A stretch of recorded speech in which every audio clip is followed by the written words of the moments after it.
আসসালামু আলাইকুম ওয়া রাহমাতুল্লাহ। আলহামদুলিল্লাহি ওয়াহদা والصلاة والسلام على من لا نبي بعده. أعوذ بالله من الشيطان الرجيم. إنك ميت وإنهم ميتون. عن عائشة رضي الله تعالى عنها قالت: ما رأيت أحدا الوجع عليه أشد من رسول الله صلى الله عليه وسلم. رواه البخاري ومسلم. সম্মানিত উপস্থিতি, প্রশংসা আল্লাহর জন্য, শান্তি অবতীর্ণ হোক আল্লাহর রাসূলের উপর সাল্লাল্লাহু আলাইহি ওয়াসাল্লাম। আজকের বক্তব্যের বিষয় মরণ, মরণের যন্ত্রণা ও তাকওয়া পরহেজগারিতা। মরণের যন্ত্রণা ও তাকওয়া পরহেজগারিতা সম্পর্কে এক গুরুত্বপূর্ণ তথ্যবহুল সংক্ষিপ্ত বিবরণের চেষ্টা করব ইনশাআল্লাহুল আজিজ। অবশ্য আজকের বৈঠকে বক্তব্যের পূর্বের কথাগুলি বলার তেমন প্রয়োজন নেই, তবে এতটুক যে ধর্মের নামে মিথ্যা ধর্ম আছে এটাই ঠিক, এ বিষয়ে আপনাদেরকে বিশ্বাস রাখতে হবে। এ বিষয়ে আপনাদের বিশ্বাস থাকলে হক পাওয়া ও খোঁজা সহজ হবে।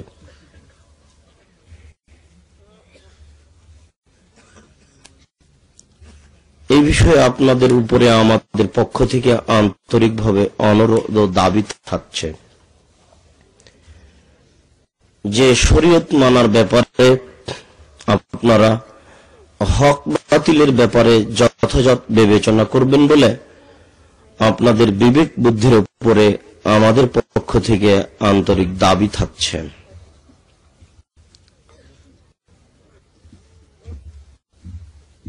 মরণ মানুষের ঘটবে, এটাই ঠিক। আমার শ্বশুর একজন বৃদ্ধ মানুষ। আমি যখন আমার শ্বশুর বাড়ি থেকে বের হয়ে আসতাম, লাঠি হাতে নিয়ে কিছু রাস্তা আগিয়ে আসতেন। তো আমি পিছন দিকে লক্ষ্য করে বারবার বলতাম যে আপনি ফিরে যান, আর আশা লাগবে না। তখন আমি ভাবতাম এমন একদিন আসবে যেদিন তিনি আর আমাকে আগানোর জন্য আসবেন না। এটা আমি তখন ভাবতাম। দেখা গেল একদিন সেদিন চলে আসলো যে তিনি আর আমাকে আগানোর জন্য আসেন না। তখন আমি একটা বই লেখার পরিকল্পনা করলাম, মরণ একদিন আসবেই। যদিচ এটা একটা সবার জানা কথা যে মরণ ঘটবেই, কাজেই এই বিষয়ে নাম দিয়ে বই লেখার মনে হয় তেমন প্রয়োজন নেই। হ্যাঁ, কথা ঠিক, আমিও খুব চূড়ান্ত বিশ্বাসী যে মরণ একদিন আসবেই। এর পরেও কেন মনে থাকে না, সেটাই কথা। সবাই তো জানি যে মরণ আসবে, মরণকে কেউ এড়াতে পারবে না, একদিন না একদিন ঘটবেই। তবু মরণ ভুলে যায় কেন? এটুকুর কারণে বইটাতে হাত দিয়েছিলাম। শেষ হতে না হতেই আমার আব্বাও দুনিয়া থেকে চলে গেলেন। বইটার ভূমিকাতে আমার শ্বশুর আমার আব্বার কথা লেখা আছে। তো প্রথম আলোচনা আল্লাহ তাআলা বলছেন ইন্নাকা মাইয়িত ওয়া ইন্নাহুম মাইয়িতুনা, মুহাম্মদ সাল্লাল্লাহু আলাইহি সাল্লাম, আপনার মরণ ঘটবে, তাদেরও মরণ হবে। নিশ্চিত আপনার একদিন না একদিন মরণ হবেই। আর যারা আজকে আপনাকে তুচ্ছ মনে করছে, তাচ্ছিল্য করছে বা আপনাকে উপহাস করছে, তাদের একদিন মরণ হবে। আল্লাহ এই কথা বলছেন। আমাদের নবী মারা গেছেন, এটাই ঠিক। কেননা এ দাবি আল্লাহ আমাদের সামনে পেশ করেছেন যে ইন্নাকা মাইয়িত, মুহাম্মদ সাল্লাল্লাহু আলাইহি সাল্লাম, আপনার মরণ ঘটবে। ওয়া ইন্নাহুম মাইয়িতুনা, তাদেরও মরণ ঘটবে। মরণকে কেউ এড়াতে পারবে না। আল্লাহ তাআলা বলছেন ওয়া মা জাআলনা লিবাশার মিন ক্বাবল ওমা জাআলনা লিবাশার মিন ক্বাবলিকাল খুলদ আফাইম মিত্তা ফাহুমুল খালিদুন।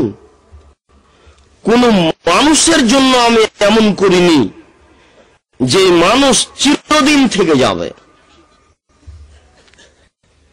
আপনি মারা যাবেন আর পৃথিবীর কোন মানুষ থেকে যাবে, এটা কখনো হতে পারে না। ওমা জাআলনা লিবাশার মিন ক্বাবলিকাল খুলদ, আপনার পূর্বে পৃথিবীর কোন মানুষের জন্য আমি চিরদিন বেঁচে থাকার ব্যবস্থা করিনি।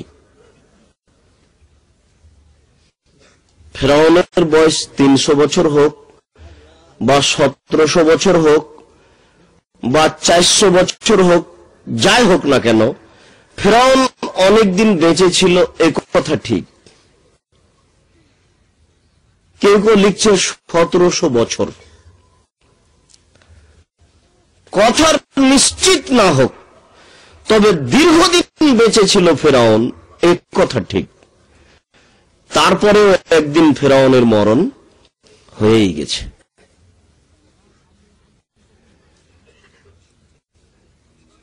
মালাকুল মউত আজরাইল মুসা আলাইহিস সালামের কাছে এসেছিলেন। মুসা আলাইহিস সালাম মরণের নাকচ করে একটা থাপ্পড় মেরেছিলেন, তাতে মালাকুল মউত ক্ষতিগ্রস্ত হয়েছিলেন, একথা ঠিক, বুখারী মুসলিমের হাদিস। এরপরে আল্লাহর পক্ষ থেকে মালাকুল মউত এসে বললেন যে মুসা আলাইহিস সালাম, আপনি আপনার হাতটা গরুর উপরে রাখেন, আপনার হাতের নিচে যা লোম পড়বে এতদিন আপনার বয়স। তো মুসা আলাইহিস সালাম বলছেন তারপর, বলে তারপর মরণ হবে। তারপরে যদি মরণ হয় তা আজকেই হোক। তো মুসা আলাইহিস সালামের এত ক্ষমতা থাকার পরেও, এই সুযোগ পাওয়ার পরেও একদিন মরণ ঘটেই গেছে। আল্লাহ তাআলা তাকে নীল দরিয়াতে, সমুদ্রে বাঁচিয়ে দেওয়ার পরেও একদিন তার মরণ হয়েছে। মরণ ঘটবেই। পৃথিবীতে কোন মানুষকে আমি চিরস্থায়ী করিনি। আফাই মুত্তা ফাহুমুল খালিদুন, আপনি মারা যাবেন আর তারা চিরদিন থাকবে, এটা হয় কখনো নয়। আল্লাহ তাআলা বলেন কুল্লু নাফসিন যায়কাতুল মাউত, প্রত্যেক আত্মাকে, প্রত্যেক মানুষকে, প্রত্যেক প্রাণীকে মরণের স্বাদ গ্রহণ করতেই হবে, ঘটবেই। ওয়া ইন্নামা তুওয়াফাউনা উজুরাকুম ইয়াওমাল কিয়ামাহ, এবং প্রত্যেক প্রাণীকে তার প্রতিদান দেওয়া হবে বিচারের দিন। কেউ প্রতিদান থেকে বাঁচতে পারবে না।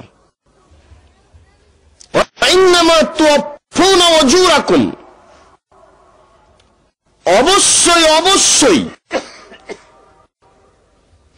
পুরোপুরি দেওয়া হবে তোমাদের প্রতিদান ইয়াউমুল কিয়ামা, বিচারের দিন। বিচার প্রতিদিন হবে না। আল্লাহর নবী বলছেন যে আমার প্রতিপালকের সিদ্ধান্ত এটাই হয়েছে যে বিচার একদিন হবে। আমার প্রতিপালকের সিদ্ধান্ত এটাই হয়েছে যে বিচার একদিন হবে। যেহেতু বিচার একদিন হবে, কাজেই মানুষ তার পাপকে ভুলে গিয়ে মরণকে ভুলে যাচ্ছে, অথচ মরণ ঘটবে, প্রতিদান দেওয়া হবে। আল্লাহ তাআলা বলেন ওয়ালিকুল্লি উম্মাতিন আজাল, প্রত্যেক সম্প্রদায়ের একটা নির্ধারিত সময় রয়েছে। ওয়ালিকুল্লি উম্মাতিন আজাল, প্রত্যেকটা সম্প্রদায়ের একটা নির্ধারিত সময় রয়েছে। ইযা জাআ আজালুহা, যখন তার নির্ধারিত সময় এসে যাবে, লা ইস্তাখিরুনা সাআতাও ওয়া লা ইস্তাকদিমুন, নির্ধারিত সময়ের এক মুহূর্ত আগেও হবে না, এক মুহূর্ত পিছেও হবে না। নির্ধারিত সময় আসবেই। এমনি তো চূড়ান্ত আগে থেকে আছে। পৃথিবী সৃষ্টির 50,000 বছর পূর্বে মানুষের বয়স নির্ধারণ হয়েছে। এরপরেও যেদিন আপনি আপনার মায়ের পেটে শুক্রকীট হিসেবে 40 দিন হয়েছে, 340, সেই দিন কতদিন থাকবেন, আর কি রুজি হবে, আর কোথায় থাকবেন, এটা চূড়ান্ত হয়ে গেছে। জোর করে ইনকাম করে আপনি রুজি উপার্জন করতে পারবেন না। খুব ঠান্ডা বলে সবকিছু মনে করছিলাম খুব গরম মনে হচ্ছে। জি, মরণ একদিন ঘটবেই, রক্ষা করার কোনো পথ নেই, বাঁচার কোনো পথ নেই। ওয়ালিকুল্লি উম্মাতিন আজাল, প্রত্যেকটা প্রাণীর, প্রত্যেকটা সম্প্রদায়ের একটা নির্ধারিত সময় রয়েছে। লা ইস্তাখিরুনা সাআতাও ওয়া লা ইস্তাকদিমুন, ইযা জাআ আজালুহা, তার নির্ধারিত সময় চলে আসলে এক মুহূর্ত আগেও হবে না, এক মুহূর্ত পিছেও হবে না। জোর করে মরণকে আগাতে পারবে না, চেষ্টা করে মরণকে পিছাতে পারবে না। যেখানে নিয়ে যান না কেন, যে হাসপাতালে নিয়ে যান না কেন, এটা সম্ভব নয়। আল্লাহ রাসূলের মরণের সময় এসেছে, মালাকুল মউত চলে এসেছেন। তখন জিবরাইল পাশে, তো আল্লাহ রাসূল জিবরাইলের দিকে লক্ষ্য করছেন, জিবরাইল কি বলে। তো জিবরাইল বলছেন যে আল্লাহ তাআলা আপনাকে আসলে পাশে নেওয়ার জন্য এখন খুব আগ্রহী। তখন আল্লাহ রাসূল বলছেন, মালাকুল মউত, তুমি তোমার কাজ করো। নবীদেরকে মরণের ব্যাপারে সুযোগ, এখতিয়ার, ইচ্ছার সুযোগ দেওয়া হয়েছে। তো আল্লাহ রাসূল ওই সময়তে বলছেন যে ঠিক আছে মালাকুল মউত, যেহেতু আল্লাহ আমাকে পাশে নেওয়ার জন্য খুব আগ্রহ পোষণ করছেন, কাজে আমি আর দেরি না করি। রাসূলের যখন মরণ ঘটেছে তখন মানুষের মরণ ঘটবে, এটাই ঠিক। আল্লাহ তাআলা বলেন আইনামা তাকুনু ইউদরিকুমুল মাউত ওয়ালাউ কুনতুম ফি বুরুজিম মুসাইয়াদা, আইনামা তাকুনু ইউদরিকুমুল মাউত, তুমি পৃথিবীর যেখানেই থাকো না কেন, মরণ তোমাকে ধরবেই।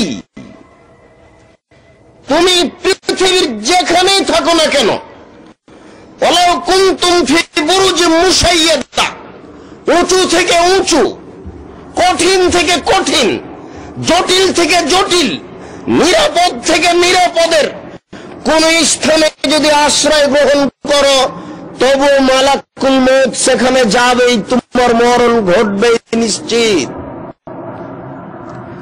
মরণকে ঠেকে রাখার মানুষের কাছে কোনো পথ ঘাট নেই। পৃথিবীর কোন মানুষ মরণকে ঠেকাতে পারবে না।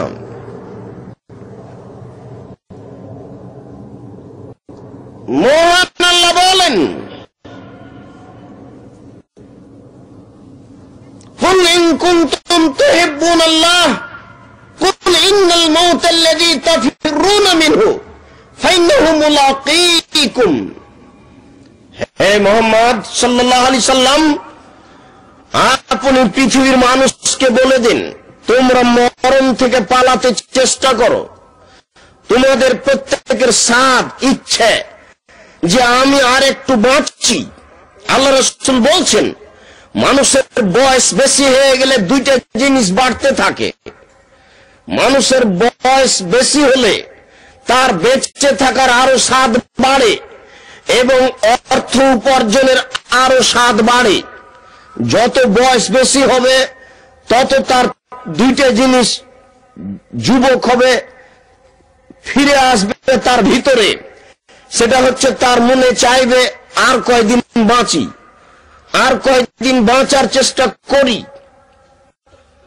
এবং আর কিছু পয়সা উপার্জন করি। এটা মানুষের খেয়াল।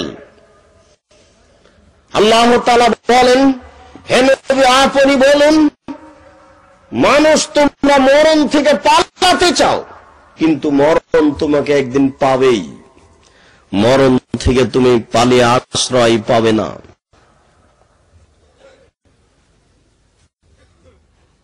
আল্লাহ তাআলা বলেন,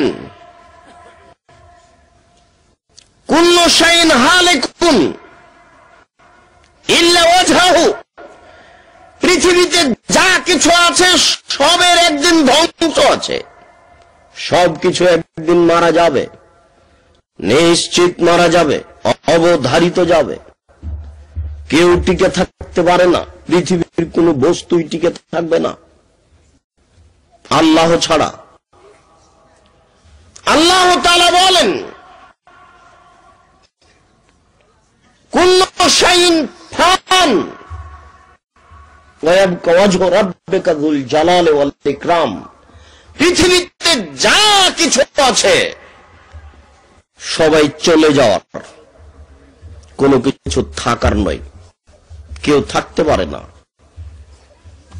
সবাইকে একদিন মরণের স্বাদ গ্রহণ করতে হবে। শুনুন, দুঃখিত, মরণ আসলে মানুষ বাঁচতে চায়। ইযা জাআ আহাদাহুমুল মাউত ক্বালা রাব্বিরজিউনি লাআল্লি আমালা সালিহান। মানুষের মরণ চলে আসলে মানুষ বলে, প্রতিপালক একটু সময় দাও, আমি এখন থেকে ভালো আমল করব। মরণ আসলে মানুষ এটা বলে, প্রতিপালক আমাকে একটু সময় দাও, আমি এখন ভালো আমল করব। রাব্বিরজিউনি, প্রতিপালক আমাকে একটু ফিরিয়ে দাও, আমি অল্প সময় চাচ্ছি। লাআল্লি আমাল সালেহা, আমি ভালো আমল করার দাবিদার। অথচ হবে না। আল্লাহ তাআলা বলেন, ওয়ানফিকু মিম্মা রাযাকনাকুম মিন ক্বাবল আন ইয়াতিয়া আহাদাকুমুল মাউত। তোমাদের মরণ আসার পূর্বে তোমরা অর্থ সম্পদ থেকে আল্লাহর পথে দান করো। এটা যাকাত নয়। যাকাত দিতে আল্লাহ আদেশ করেছেন, এরকম ভাবে বলেননি। যাকাত দিতে মানুষ বাধ্য, ওটা ভিন্ন জিনিস। এটা হচ্ছে দান। প্রত্যেকটা মানুষকে আল্লাহকে সন্তুষ্ট করার জন্য দান করতে হবে। যে যা উপার্জন করে, যে যেটুকু উপার্জন করে। একজন সাহাবী বলছেন যে যার টাকা পয়সা নেই সে কি দান করবে? আল্লাহ রাসূল বলছেন ইয়ামালু ফিল বাইতিন নাস, ও মানুষের বাড়িতে কাজ করবে। মানুষের বাড়িতে কাজ করে যে পয়সা উপার্জন করবে সে পয়সা আল্লাহর পথে দান করবে আর নিজে খাবে। তাহলে দিন মজুরকেও দান করতে হবে, রিক্সা চালককেও দান করতে হবে, ভ্যান চালককেও দান করতে হবে। 50 টাকা ইনকাম করে 1 টাকা দান করতে হবে। মানুষ এটা বুঝতে পারে না, দান বিচারের কাঠগড়াতে তার খুব বড় সহযোগী। যদিচ 1 টাকা দান করলে 10 নেকি হয়, আর 1 টাকা কর্জ দিলে 18 নেকি হয়। কর্জ এই জন্য উঠে গেছে, কর্জটা সুদে চলে গেছে। মনে মানুষ দান করে তখন মনে করে যে এটা নেকির আশায় দান করলাম, তাহলে একটা পাওনা থাকলো।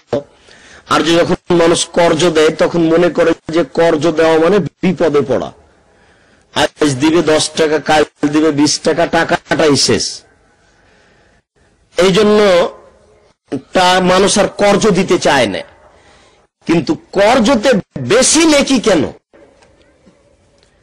নেকি বেশি এই জন্য যে মানুষ এটা পাওয়ার আশায় দেয় যে পাবো একদিন, এই জন্য দিতে চায় না যে এটা ঠিক মতো পাওয়া যায় না।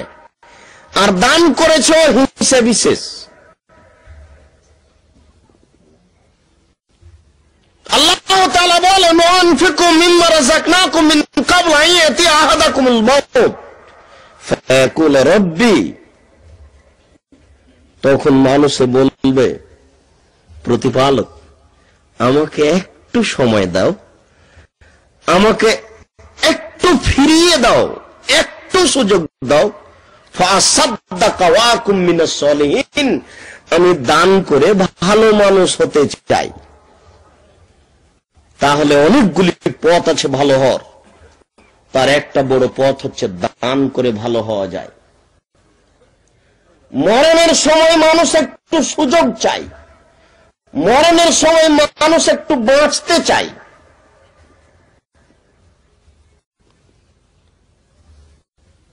যদিচ ভালো মানুষের মরণ খুবই সহজ। আল্লাহ তাআলা বলেন ইয়া আইয়াতুহান নাফসুল মুতমাইন্না ইরজিই ইলা রাব্বিকি রাযিয়াতাম মারজিয়া।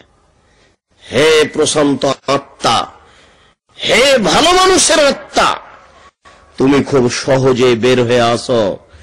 তুমি আল্লাহর উপরে সন্তুষ্ট, আল্লাহ তোমার উপরে সন্তুষ্ট। তাই তো আল্লাহ তাআলা বলছেন ফাদখুলি ফি ইবাদি ওয়াদখুলি জান্নাতি, তুমি আমার ভালো বান্দাদের মধ্যে চলে আসো, তুমি আমার জান্নাতে চলে আসো। হে প্রশান্ত আত্মা, হে ভালো মানুষের আত্মা, হে পরহেজগার মানুষের আত্মা, তুমি আর দেরি করছো কেন? ফাদখুলি ফি ইবাদি ওয়াদখুলি জান্নাতি, তুমি আমার ভালো বান্দাদের মধ্যে প্রবেশ করে যাও, তুমি ভালো হয়ে যাও। মরণের সময় মানুষ বাঁচতে চায়। মরণের যন্ত্রণা প্রত্যেকটা মানুষকে ভোগ করতে হবে। মরণের যন্ত্রণা থেকে মানুষের বাঁচার কোনো পথ নেই, সে যে মানুষই হোক না কেন। মহান আল্লাহ বলেন ওয়াজাত সাকরাতুল মউত যালিকা মা কুনতা মিনহু তাহিদ। ওয়াজাত সাকরাতুল মউত, চলে এসেছে মরণের কষ্ট। যখন মরণের শ্বাস আসে তখন একটা জোরে শ্বাস আছে যার নাম মরণ শ্বাস। প্রত্যেকটা মানুষ কষ্ট ভোগ করে, আপনি বুঝতে পারেন আর না পারেন। ওয়াজাত সাকরাতুল মউত, মানুষের কাছে মরণের কষ্ট আসবেই, নিশ্চিত আসবে, অবধারিত আসবে। যালিকা মা কুনতা মিনহু তাহিদ, এটাই তো সেটা যেই ব্যাপারে তুমি টালবাহানা করছিলে, তুমি বলছিলে কোথায় সেই মরণ, কবে ঘটবে? তুমি টালবাহানা করছিলে সেই মরণ চলে এসেছে তোমার কাছে। মহান আল্লাহ বলেন,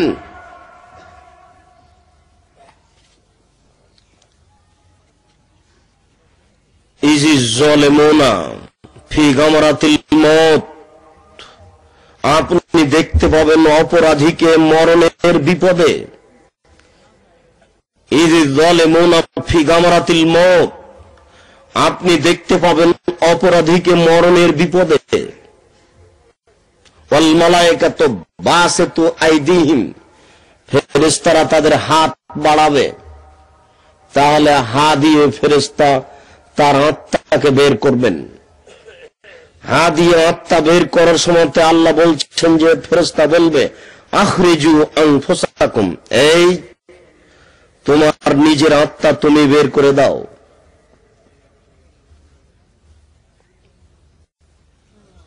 যালিকাল ইয়াউম তুজজাউনা আযাবাল হুন, আজকে প্রত্যেকটা মানুষকে, অপরাধীকে অপমানজনক শাস্তি দেওয়া হবে। তাহলে প্রত্যেকটা অপরাধী মানুষ যারা, তার পাশে ফেরেশতা বসে হাত বাড়িয়ে জোর করে তার আত্মা বের করেন। আপনি মনে করতে পারেন যে আব্দুর রাজ্জাক সাহেব একটু কথাটা বুঝিয়ে বলবেন কি? এক মুহূর্তে পৃথিবীতে ৫,০০০ মানুষের মরণ হতে পারে, ৫০,০০০ মানুষের মরণ হতে পারে। তো মালাকুল মউত প্রত্যেকটা মানুষের মাথার পাশে বসে তার ভিতরে হাত ঢুকিয়ে জানটা বের করেন। এটা এতগুলি মানুষের জান বের করা একসাথে কি করে সম্ভব? এক মুহূর্তে কি করে সম্ভব? শুনুন, আপনাদের একটা কথা ভালো জানা আছে, সুলাইমান আলাইহিস সালাম বিলকিসকে ডেকে পাঠিয়েছিলেন পত্রের মাধ্যমে। বিলকিস পত্রটা তার সৈন্য সামন্তের সামনে পড়লেন, পড়ে বলছেন, তোমরা মতামত পেশ করো, কি করা যায়। সুলাইমান আমাকে ডেকেছে। তো সব সৈন্যরা বলছে, কিসের চিন্তা, কোনো ভয় নেই, আদেশের অপেক্ষায় রয়েছে। আদেশ করলেই সুলাইমানের সবকিছুকে ধুলা করে দিব। বিলকিস বলেছিল, ভুল বলছ, সুলাইমান এমন একজন মানুষ যে এলাকায় প্রবেশ করবেন সে এলাকার সম্মানিত মানুষকে অপমানিত করে দিবে, তার হাত থেকে বাঁচার কোনো পথ নেই। ঠিক আছে, আমাকে যেতেই হবে। বিলকিস যাওয়ার সিদ্ধান্ত নিল। সুলাইমান আলাইহিস সালাম বললেন জিনকে, এই শোনো, তোমরা সুলাইমানের বসার জায়গাটা, বিলকিসের বসার জায়গাটা কে নিয়ে আসতে পারো এবং কত সময় লাগবে? একজন জিন বলছে, শুনুন, বাইরে কে? এই ছিল, তোমরা কে দায়িত্ব পালন করছো? বাইরে কে দাঁড়িয়ে থাকতে পারবে না, তোমরা ওখানে স্টিল দাঁড়িয়ে থাকো। বাইরে যারা দাঁড়িয়ে আছে তাদেরকে চলে আসার জন্য অনুরোধ করো, অন্যথায় চলে যাওয়ার জন্য অনুরোধ করো, এই সুযোগ নেই। আশেপাশে যত দিনী ভাই বোন আছেন, আমি অনুরোধ করছি, দয়া করে মুখখান বন্ধ করে আলোচনা শোনার চেষ্টা করুন। আপনার ক্ষতি করার জন্য আসেনি। জাতির যদি রাস্তাঘাট করে দিতে না পারি, জাতির যদি স্কুল কলেজ করে দিতে না পারি, জাতিকে চূড়ান্ত সঠিক ধর্ম দিতে পারবো, এতে বিশ্বাসী। ধর্মের ব্যাপারে জাতির ক্ষতি করব না। ধর্মের ব্যাপারে জাতিকে ফাঁকি দিয়ে পরকাল হারাতে রাজি নই। এই জন্য আস্থা রেখে, বিশ্বাস রেখে, শুধু রাজশাহী থেকে এসে যদি আমি কিছু সময় দিতে পারি, আপনার জন্য জরুরি কর্তব্য আপনি 10 মিনিট বসে সময় দিবেন। আমি কথা বলবো আর আপনি পাশে গল্প করবেন, এমন আচরণ আমি গ্রহণ করি না। অন্তত আপনি সম্মানিত শিক্ষিত মানুষ, আপনার ভদ্রতার উপরে আমার জোরালো দাবি, দয়া করে আপনি বসে আলোচনা শোনার চেষ্টা করুন, অন্যথায় স্থান ত্যাগ করুন। সম্মানিত দিনী ভাই বোনেরা, শুনুন, মরণের ব্যথা প্রত্যেক মানুষকে ভোগ করতে হবে। মরণ যন্ত্রণা থেকে কেউ রক্ষা পাবে না। একদিন না একদিন সেই মরণ চলে আসবে। আয়েশা রাদিয়াল্লাহু তাআলা আনহা বলেন, মা রাআইতু আহাদান আল ওয়াজহু আশাদ্দু আলাইহি মিন রাসূলিল্লাহ সাল্লাল্লাহু আলাইহি সাল্লাম। আমার জীবনে দেখিনি কারো উপরে মরণের ব্যথা এত কঠিন ও কঠোর হতে পারে রাসূলের চেয়ে। রাসূলের মরণ যন্ত্রণা এত কঠিন, রাসূলের মরণ যন্ত্রণা এত জটিল, আমি আয়েশা নিজস্ব বিবরণ দিচ্ছি। মা রাআইতু আহাদান, পৃথিবীতে আমি কারো দেখিনি, আল ওয়াজু আশাদ্দু আলাইহি, যার উপরে মরণ যন্ত্রণা এত কঠিন হতে পারে রাসূলের চেয়ে। আমি বুঝলাম, আমি ভাবলাম যে রাসূলের মরণ যন্ত্রণা, মরণ ব্যথা পৃথিবীতে সবার চেয়ে বেশি।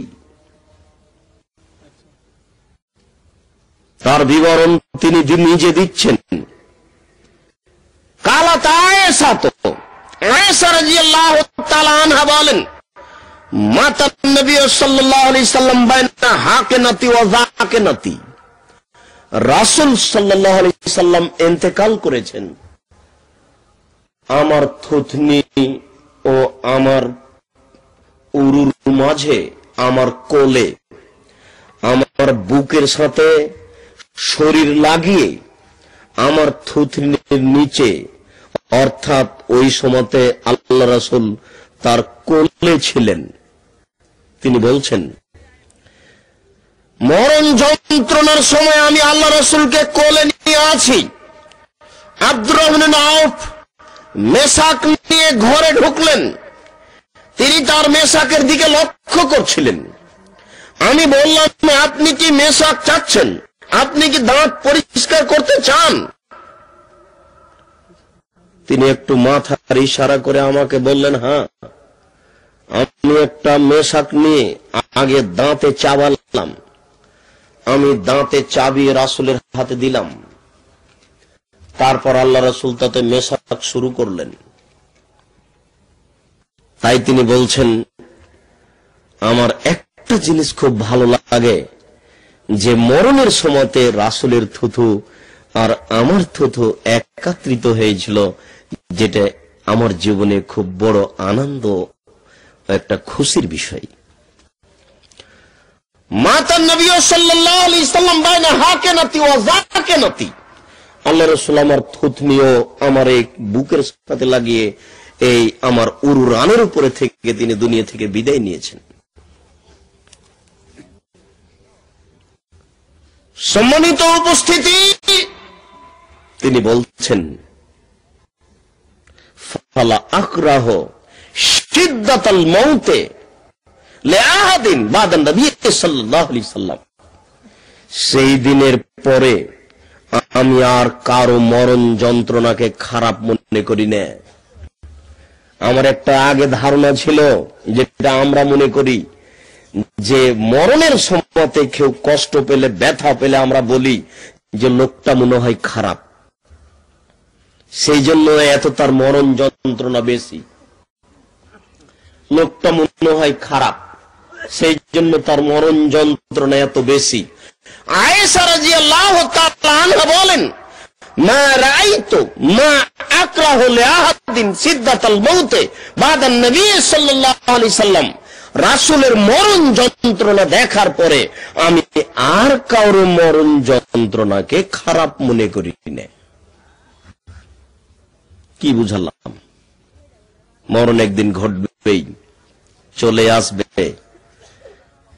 একটু এখানে মনে রাখবেন, মরণের সময়তে যদি আপনার ব্যথা, বেদনা, কষ্ট, অসুখ, বিসুখ বেশি হয়, তাহলে এটাই বুঝে নিতে হবে যে আপনার নেকি দিয়ে জান্নাত হচ্ছে না।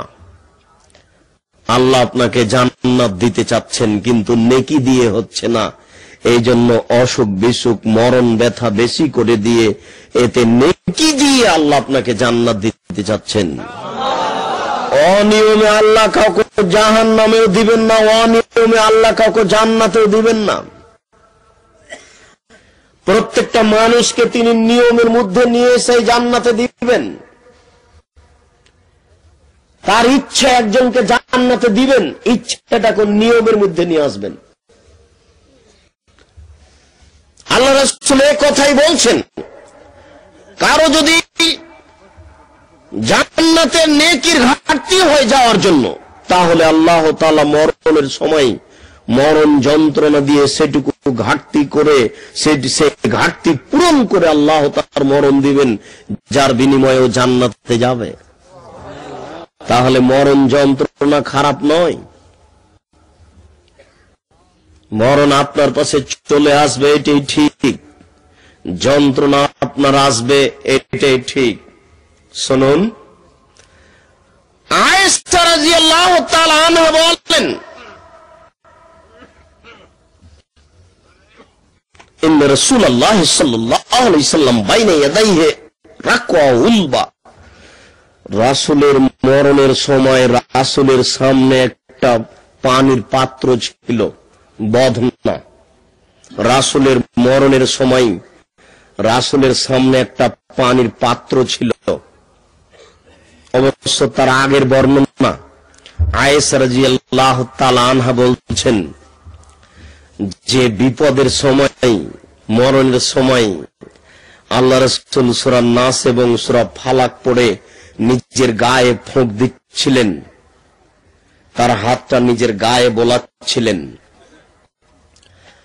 আমি সূরা নাস এবং সূরা ফালাক পড়ে রাসূলের হাতখান ধরে তার মুখের উপরে বোলাচ্ছিলাম।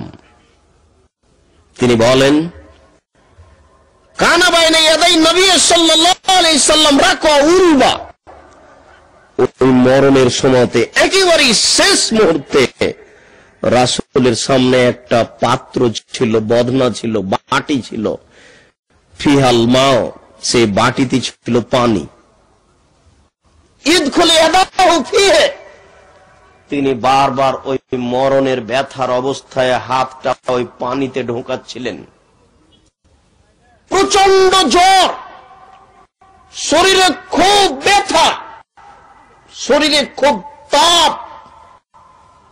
যার ঈমান যত বেশি হবে তার শরীরে জ্বরের তাপ তত বেশি হবে।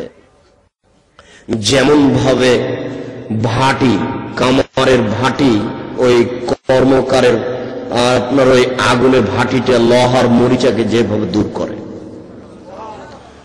বুখারী মুসলিমের হাদিস। তাহলে জ্বরকে তুমি গালি দিও না, এত বেশি গায়ে জ্বর। রাসূল সাল্লাল্লাহু আলাইহি সাল্লাম হাত খান বারবার মুখের উপরে বলাচ্ছে।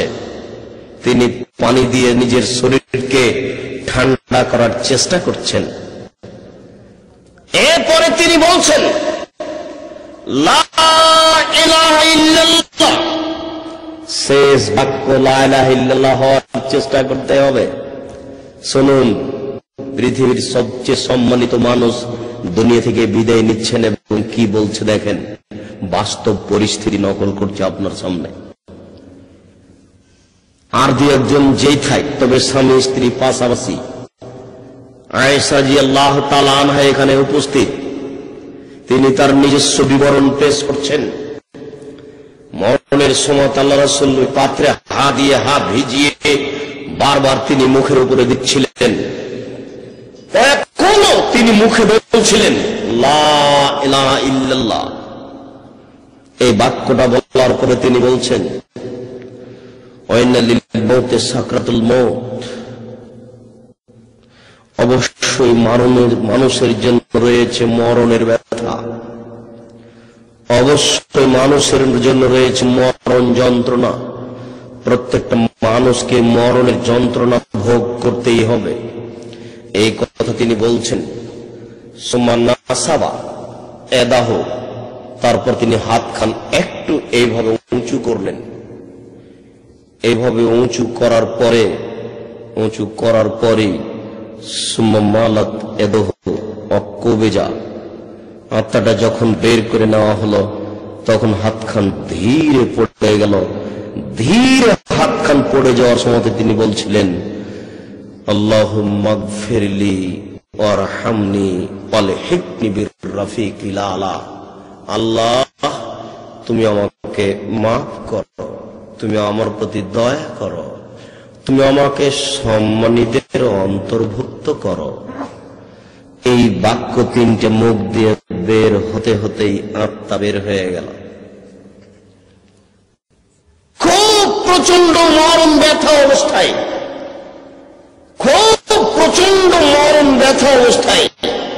যখন শ্বাস বের হয়ে যাচ্ছে তার পূর্ব মুহূর্তে হাতটাকে এইভাবে উঁচু করেছিলেন। হাতটাকে উঁচু করে এবার হাতটা ধীর গতিতে পড়ে যাচ্ছে, মানে শ্বাস বের হচ্ছে। এমত অবস্থায় তিনি বলছেন, আল্লাহুম্মা গফিরলি, আল্লাহ তুমি আমাকে মাফ করো, ওয়ারহামনি তুমি আমার প্রতি দয়া করো, ওয়ালহিকনি বির-রাফিকিল আলা সম্মানিতের অন্তর্ভুক্ত করো। মরণের এই দোয়া পড়ার পূর্বে তিনি লা ইলাহা ইল্লাল্লাহ পড়েছেন। তারপরে তিনি তিনটা বাক্য বললেন। বাক্যে তিনি আল্লাহকে বলছেন, আমাকে ক্ষমা করো। তার গুনাহ, তার পাপ কি আছে সেটা ভিন্ন কথা, তিনি ক্ষমা চাইলেন। আপনাকে বলতে চাচ্ছেন আল্লাহ রাসূল যে আপনি ক্ষমা চান। মরণের সময়ে বাক্য বলার চেষ্টা করুন। তারপরে বলছেন, ক্ষমা হয় না দয়া ছাড়া, ক্ষমা হয় না দয়া ছাড়া, তুমি আমার প্রতি একটু দয়া করো, দয়া দিয়ে আমার একটা উপকার করো, আমাকে একাই রাখো না, আমার মানের হানি করো না। তুমি অনেক মানুষকে সম্মানী করেছ, দয়া করে আমাকে সম্মানীদের অন্তর্ভুক্ত করো, আমার এই দাবিটা তুমি রক্ষা করো। আমার চেয়ে কেউ সম্মানী থেকে যাবে, আমি শেষ নবী হয়ে শেষ সম্মানটা লাভ করতে পারবো না। এটা আমার জীবনে একটা অপমান, গ্লানি নেমে আসবে। অতএব আমার পক্ষ থেকে আমার জীবনের শেষ যে বাক্যটা তোমার কাছে থাকছে, সম্মানীদের অন্তর্ভুক্ত তুমি আমাকে করো। তিনি বলেছেন, শোনো, আজানের শেষে তোমরা সবাই মিলে বলবে, আল্লাহুম্মা রাব্বা হাযিহিদ দাওয়াতিত তাম্মা ওয়া সালাতিল কায়েমা আতি মুহাম্মাদিল ওয়াসিলা ওয়াল ফাযিলা ওয়া ওয়াসহু মাকাম মাহমুদিল্লাযি ওয়া'আদা। পৃথিবীর মানুষ সবাই মিলে তোমরা আল্লাহকে বলো, জান্নাতে একটা জায়গা আছে, তার নাম মাকামে মুহাম্মদ, প্রশংসনীয় জায়গা। পৃথিবীর কোন মানুষ সেই জায়গার অধিকারী হবে না আমি ছাড়া, আমি ব্যতীত আর কেউ পাবে এটা আমি আশা রাখি না। তবু আমি তোমাদের একটা কথা বলছি, পৃথিবীর সমস্ত মানুষ, নারী পুরুষ সবাই তোমরা আল্লাহকে বলো, আল্লাহ আতি মুহাম্মাদিন ওয়াসিলা ওয়াল ফাযিলা ওয়া বাসহু মাকাম মাহমুদিল্লাযি ওয়া'আদা। তুমি মুহাম্মদ সাল্লাল্লাহু আলাইহি সাল্লামকে উচ্চ মর্যাদা দাও, প্রশংসনীয় জায়গা তুমি দিতে ওয়াদা করেছ, সেই জায়গা দাও। সারা পৃথিবীর মানুষ তোমরা আমার জন্য বলো, তোমাদের একটা লাভ আছে, সেটা কি? বিচারের কাঠগড়াতে আমি আল্লাহকে বলবো, আল্লাহ ওরা যেমন আমার জন্য জান্নাতের প্রশংসনীয় জায়গাটা চেয়েছে, দয়া করে আমি ওদের ব্যাপারে ক্ষমা চাচ্ছি, তুমি একটু ওদের ক্ষমা করে দাও। রাসূলের জন্য আমরা কিছু বলবো আর রাসূল আমাদের জন্য কিছু বলবেন না, এমনটা নয়। রাসূলও আমাদের জন্য কিছু বলবেন, তবে আপনার একটা পার্সোনাল ব্যাপার আছে, সেটা আপনি করতে পারেন। সেটা হচ্ছে এই যে রাসূল সাল্লাল্লাহু আলাইহি ওয়াসাল্লাম বলছেন, কেউ যদি আযানের পরে বলে লা ইলাহা ইল্লাল্লাহু ওয়াহদাহু লা শারীকা লাহু ওয়া আশহাদু আন্না মুহাম্মাদান আবদুহু ওয়া রাসূলুহু রাযীতু বিল্লাহি রাব্বান ওয়া বিল ইসলামি দীনান ওয়া বি মুহাম্মাদিন নবিয়ান ফাদাখালাল জান্নাহ। তাহলে ও জান্নাতে যাবে। এই দোয়া যদি আপনি পড়েন তাহলে এর বিনিময়ে হলো জান্নাত, আর ওই দোয়া যদি আপনি পড়েন তার বিনিময়ে হলো বিচারের কাঠগড়াতে আল্লাহ রাসূল আপনার পক্ষে কথা বলবেন, সুপারিশ করবেন।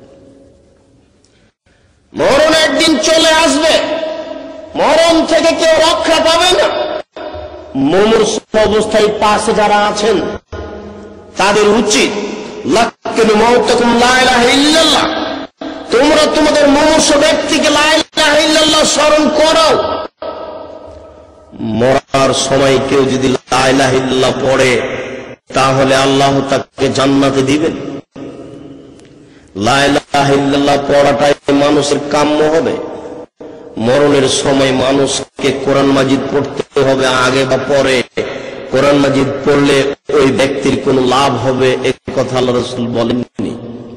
জান যায় যায়, মরে মরে, এই সময়তে তার পাশে লা ইলাহা ইল্লাল্লাহ পড়তে হবে। আল্লাহর রাসূলও এই দোয়াটি পড়ার পূর্বের বাক্যটা রাসূলের ছিল লা ইলাহা ইল্লাল্লাহ। এই পর্যন্তই আল্লাহ রাসূল এটুকু বলতে বলছেন লাক্কিনু মাউতাকুম লা ইলাহা ইল্লাল্লাহ, তোমরা তোমাদের মুমূর্ষু ব্যক্তিকে লা ইলাহা ইল্লাল্লাহ স্মরণ করাও। সম্মানিত দ্বীনী ভাই বোন, যেহেতু মরণ একদিন আসবে, কাজে আপনি মরণের জন্য প্রস্তুতি গ্রহণ করুন। রাসূল সাল্লাল্লাহু আলাইহি সাল্লাম বলেন যুরু কবরাকুম ফাইন্নাহু তুযাক্কিরু মাউতাকুম, তোমরা কবর জিয়ারত করো, কবর তোমাদের মরণ স্মরণ করাবে। মরণের কথা কেন ভুলে যাচ্ছেন? কিভাবে মরণকে স্মরণ করবেন, কিভাবে মরণকে স্মরণ করা যায়? রাসূল সাল্লাল্লাহু আলাইহি সাল্লাম বলেন ফাকসিরু যিকরা হাসিমি লাজ্জাতিল মউত, তুমি ওই জিনিসটাকে বেশি বেশি স্মরণ করো যে জিনিসটা মানুষের স্বাদকে কেটে দেয়। তুমি ওই জিনিসটা বেশি বেশি স্মরণ করো যে জিনিসটা মানুষের আশা আকাঙ্ক্ষাকে নষ্ট করে। প্রত্যেকটা মানুষের আশা আকাঙ্ক্ষা বাঁচার, প্রত্যেকটা মানুষের একটা আশা আকাঙ্ক্ষা বাড়ি করার। যার একটা ভ্যান হয়েছে, ভ্যানটা ভাঙা, তার মনে একটা আশা জাগছে যে 15 দিন পরে ভ্যানটা ঠিক করবে, এটা তার সাধ। যার একটা জমি হয়েছে, তার ভিতরে একটা সাধ জেগেছে আর একটা জমি হওয়ার, এটা জাগবে, এটাই ঠিক, এটা সাধ জাগবে, এটাই ঠিক। রাসূল সাল্লাল্লাহু আলাইহি সাল্লাম বলেন লাউ কানা লিআদিন ওয়াদিয়ানে, রাসূল সাল্লাল্লাহু আলাইহি সাল্লাম বলেন যুরু কবরাকুম ফাইন্নাহু তুযাক্কিরু মাউতাকুম, তোমরা কবর জিয়ারত করো, কবর তোমাদের মরণ স্মরণ করাবে। মরণের কথা কেন ভুলে যাচ্ছেন? কিভাবে মরণকে স্মরণ করবেন, কিভাবে মরণকে স্মরণ করা যায়? রাসূল সাল্লাল্লাহু আলাইহি সাল্লাম বলেন ফাকসিরু যিকরা হাসিমি লাজ্জাতিল মউত, তুমি ওই জিনিসটাকে বেশি বেশি স্মরণ করো যে জিনিসটা মানুষের স্বাদকে কেটে দেয়। তুমি ওই জিনিসটা বেশি বেশি স্মরণ করো যে জিনিসটা মানুষের আশা আকাঙ্ক্ষাকে নষ্ট করে। প্রত্যেকটা মানুষের আশা আকাঙ্ক্ষা বাঁচার, প্রত্যেকটা মানুষের একটা আশা আকাঙ্ক্ষা বাড়ি করার। যার একটা ভ্যান হয়েছে, ভ্যানটা ভাঙা, তার মনে একটা আশা জাগছে যে 15 দিন পরে ভ্যানটা ঠিক করবে, এটা তার সাধ। যার একটা জমি হয়েছে, তার ভিতরে একটা সাধ জেগেছে আর একটা জমি হওয়ার, এটা জাগবে, এটাই ঠিক, এটা সাধ জাগবে, এটাই ঠিক। রাসূল সাল্লাল্লাহু আলাইহি সাল্লাম বলেন লাউ কানা লিআদিন ওয়াদিয়ানে, কারো যদি দুইটা ভূখণ্ড হয়, সম্পূর্ণ ঢাকা শহরের মতো যদি কারো দুইটা শহর হয়, লাবতাগা সালেসান, তাহলে তার মনটা চাইবে আর একটা হতো। কারো জীবনে যদি দুইটা বাংলাদেশ হয়, তাহলে তার মনটা চাইবে আর একটা বাংলাদেশের মতো দেশ আমার হতো। কারো জন্য যদি গোটা পৃথিবীটা হয়ে যায়, তবুও তার মনটা চাইবে আর একটা পৃথিবী আল্লাহ আমাকে রূপ দিত।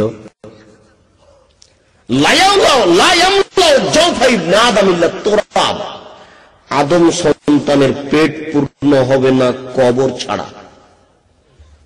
একমাত্র কবরই আদম সন্তানের পেটকে পূর্ণ করতে পারে।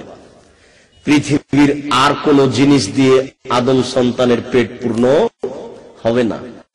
আল্লাহ তাআলা বলেন, আলহাকুমুত তাকাসুর হাত্তা যুরতুমুল মাকাবির। হ্যাঁ, পৃথিবীর লোভ লালসা তোমাকে আত্মভোলা করে রেখেছে। পৃথিবীর অর্থ সম্পদের আশা আকাঙ্ক্ষা তোমাকে ভুলিয়ে রেখেছে। তোমার এটা কতদিন চলবে? তোমার এই কাজ গতিনীতি কতদিন চলবে? হাত্তা যুরতুমুল মাকাবির, যতদিন পর্যন্ত তুমি কবর না দেখেছ। কবর দেখলেই তোমার এগুলো আশা আকাঙ্ক্ষা মিটে যাবে। মরণ ঘটলেই মানুষ যাবে কবরে। কবর বলতে বাড়ির পিছন দিকে বা রাজশাহী শহরের বিশিষ্ট কোনো গোরস্থান নয়। কবর বলতে মরণের পর একটা দীর্ঘ সময় যেখানে রাখা হবে সেটার নাম কবর। যদি এই শহরের বড় কবরস্থান হতো তাহলে যাকে মাছে খেয়ে নিয়েছে তার কবর কোথায়? তাহলে যে পুড়ে ছাই হয়ে গেছে তার কবর কোথায়? যাকে বাঘে খেয়ে নিলে তার কবর কোথায়? মরার পর থেকে নিয়ে বিচারের দিন পর্যন্ত একটা দীর্ঘ সময় আছে। এই সময়টাকে বলা হয় আলামে বারজাখ, আত্মার জগৎ। এই আত্মার জগতে মানুষকে শাস্তি দেওয়া হবে, যে শাস্তি মানুষে দেখতে পাবে না। কাজে মানুষ সিডির মাধ্যমে মরণের এই কবরের শাস্তি দেখতে পারে না, এটা অসম্ভব। যে শাস্তি মানুষ কানে শুনতে পারে না সেই শাস্তি মানুষ চোখে দেখতে পারে কি করে? এটা হয় না। বলছিলাম অতদিন পর্যন্ত মানুষ ভুলে থাকবে যতদিন পর্যন্ত মানুষ কবরে না গেছে। তাই তো আল্লাহর নবী বলছেন, লা ইয়ামলাউ জাওফা ইবনে আদম, আদম সন্তানের পেট কোনদিন পূর্ণ হবে না। কোনো কিছু দিয়ে তার আকাঙ্ক্ষা মিটবে না যতদিন পর্যন্ত কবরে না গেছে।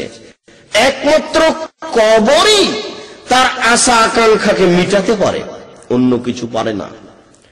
সম্মানিত দিনী ভাই, বলছিলাম মানুষের যদি দুইটা পৃথিবী হয়, দুইটা মাঠ হয়, দুইটা উপত্যকা হয়, তাহলে তার মনটা চাইবে আর একটা হতো। তাই রাসূল সাল্লাল্লাহু আলাইহি সাল্লাম বলেন, ফাকসিরু যিকরা হাযিমিল লাযযাতিল মাউত, তুমি ওই জিনিসটাকে বেশি বেশি স্মরণ করো যে জিনিস তোমার স্বাদকে কেটে দিবে।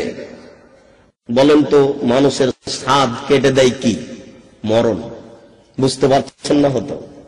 আপনি বাড়ি করতে চাচ্ছেন, এটা আপনার জীবনে একটা স্বাদ।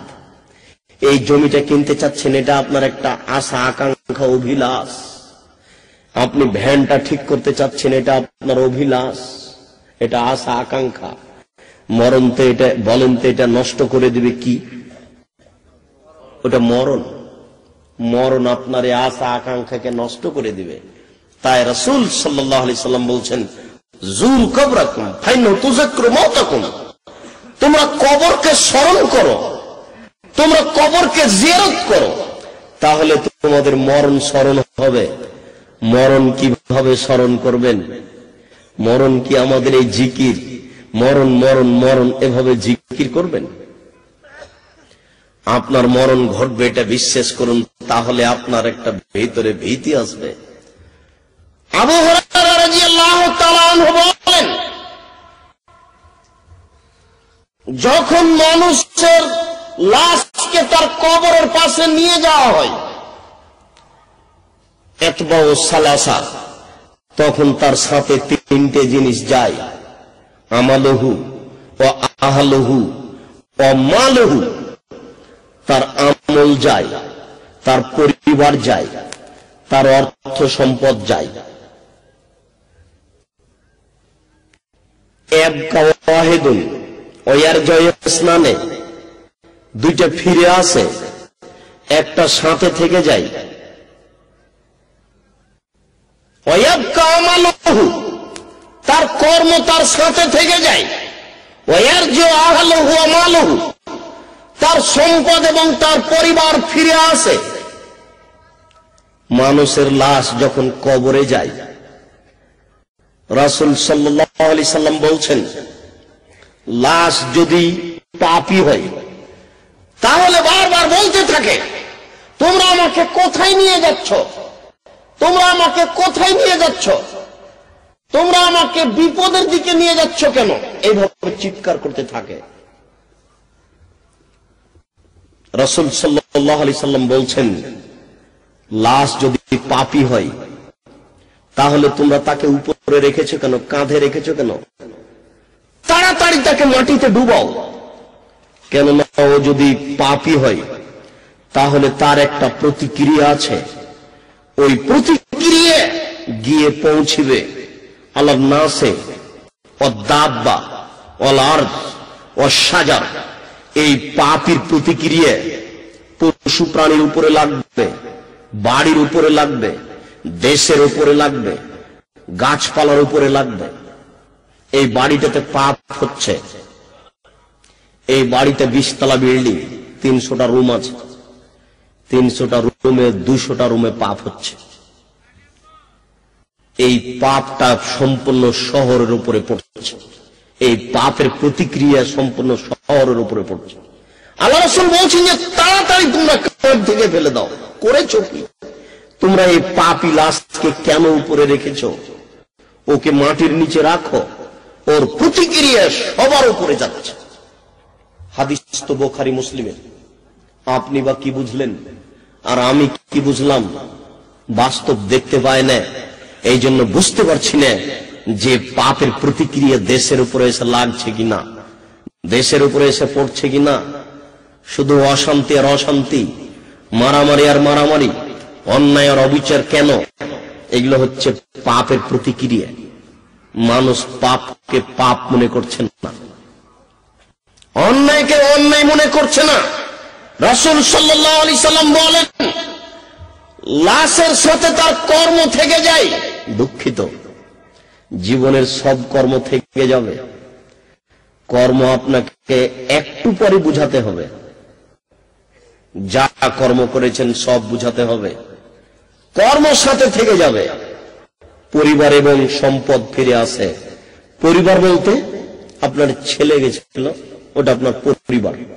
পরিবার বলতে আপনার ভাই গেছিল কবরের পাশে, এটা আপনার পরিবার। পরিবার বলতে আপনার আত্মীয় স্বজন গেছিল কবরের পাশে, এরা আপনার পরিবার। সম্পদ, কোথায় সম্পদ যায়? সম্পদ যায় কিছু অল্প। ওই যে চাদরটা আপনার ছেলে আপনার স্ত্রী বিছিয়ে দিয়ে আপনার লাশটা রেখেছিল, ওই চাদরটা কবরে রাখে না। ওটা পীর সাহেবের হলে মনে হয় রেখে দিত, কিন্তু ছেলে বাপের চাদরটা ওখানে রাখে না, চাদরটা টেনে নেয়। এটা আপনার একটা সম্পদ। এই যে কুদালটা আপনার বাড়ি থেকে নিয়ে গেছে, এই যে কুঠারটা আপনার বাড়ি থেকে নিয়ে গেছে, এই যে একটা মাদুর আপনার বাসা থেকে নিয়ে গেছে, এগুলো সব ফিরে আসছে। এরই নাম হচ্ছে সম্পদ। আপনাকে কবরে রেখে এসে এখন ছেলে মেয়ে বসবে, বসা উচিত। আপনার মরার পরে যেটা প্রথম কাজ, আপনার অর্থ সম্পদ দিয়ে, আপনার টাকা দিয়ে আপনার কাফন হতে হবে, আপনার টাকা দিয়ে আপনার কবর খননের ভাড়া দিতে হবে, মজুরি দিতে হবে। এটা হবে আপনার সম্পদ থেকে প্রথম কাজ। এটা হয়ে যাওয়ার পরে আপনার দ্বিতীয় কাজ হবে আপনার কর্জ আছে নাকি, এই টাকাটা দিয়ে কর্জ পরিশোধ করা হবে।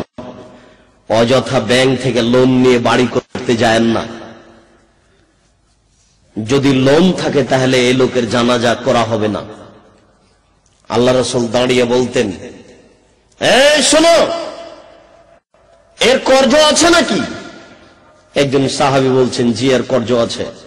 আল্লাহ রাসূল চলে গেলেন আর বললেন যে তোমরা বুঝো। আমি জানাজা করাবো না। একজন সাহাবী বলছেন, আল্লাহ রাসূল, আমি জিম্মেদারি নিলাম, কর্জ আমি পরিশোধ করব। আল্লাহ রাসূল পাল্টা ফিরে আসলেন, এসে তার জানাজা করালেন। আল্লাহ রাসূলের জানাজা মানে পাপ ক্ষমা হয়ে যাবে। কর্জ আছে, পাপ কি দিয়ে ক্ষমা হবে? কর্জের পাপ যে ক্ষমা হবে না, কর্জ পূরণ করতে হবে। কেন আপনি কর্জ নিয়ে বাড়ি করতে গেলেন? 3-4টা জিনিস থেকে আল্লাহ রাসূল বেশি পরিত্রাণ চাইতেন। তার একটা হচ্ছে, আল্লাহুম্মা ইন্নী আউযু বিকা মিনাল হাম্মি ওয়াল হুজনি ওয়াল আজজি ওয়াল কাসলি ওয়াল জুবনি ওয়াল বুখলি ওয়া গালাবাতিদ দায়। আল্লাহ, আমাকে দুশ্চিন্তা থেকে বাঁচাও। আল্লাহ, আমাকে অলসতা থেকে বাঁচাও। অলসতা কি জিনিস? আচ্ছা, অলসতা কি জিনিস? এতে থেকে রাত দিন বাঁচতে চাইতে হবে কেন? অলসতা কি জিনিস? অলসতা বুঝেন না? ওই অলসতাই তো আপনাকে এশার নামাজ পড়তে দেয়নি। অলসতা আপনি বুঝতে পারছেন না, এই অলসতাই তো আপনাকে ফজরের নামাজ পড়তে দেয়নি। অলসতা আপনি বুঝতে পারছেন না, এই অলসতাই তো আপনাকে ওয়াদা রক্ষা করার সুযোগ দেয়নি। অলসতা বুঝতে পারছেন না, এই অলসতাই তো আপনার স্ত্রী ঠিক মতো কোনো কাজ করে না। অলসতা খুব খারাপ জিনিস। অলসতা একটা জঘন্য জিনিস। অলসতা খুবই খারাপ। সব সময় অলসতা থেকে আল্লাহ রাসূল পরিত্রাণ চাইতেন। আপনাকে আমি বুঝাতে পারছি না অলসতা আপনার কি করতে পারে। অলসতা আপনাকে ধ্বংস করবে। আপনার ছেলে তো সতেজ ব্রেনের ছিল, কেন এরূপ হলো? বিশ্ববিদ্যালয়ে ভর্তি করলেন, তারপরে হায় হায়, বাড়িতে ছিল ভালো ছিল, বিশ্ববিদ্যালয়ে যখন ঢুকলো, ঢাকা শহরের কলেজে যখন ঢুকলো, তখন দেখছে হাজারো হাজারো নারী নগ্ন। তার শরীরের আকার আকৃতি দেখে তার বুদ্ধি আর তার চিন্তা চেতনা ছিল একটা বিদ্যার উপরে বই পড়বে। এখন তার মাথাতে অনেক চিন্তা চেতনা, পড়া ভুলে গেছে। এখন বই হাতে করলেই তার নানান চিন্তা আছে।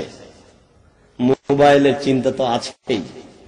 এক মোবাইল যদি আপনার ছেলের কাছে রাতে হয়, তাহলে সারা রাত ছেলে আপনার পড়ে দিবে না, 7 দিন পড়ে দিবে না। আল্লাহ রাসূল এমনি পরে অলসতা থেকে পরিত্রাণ চায়নি। অলসতা খুব জটিল ও কঠিন জিনিস। তারপরে তিনি বলছেন, কৃপণতা থেকে আমাকে রক্ষা করো। কৃপণতা খুব জঘন্য জিনিস। কৃপণতা মানুষকে জাহান্নামের দিকে টেনে নিয়ে যায়।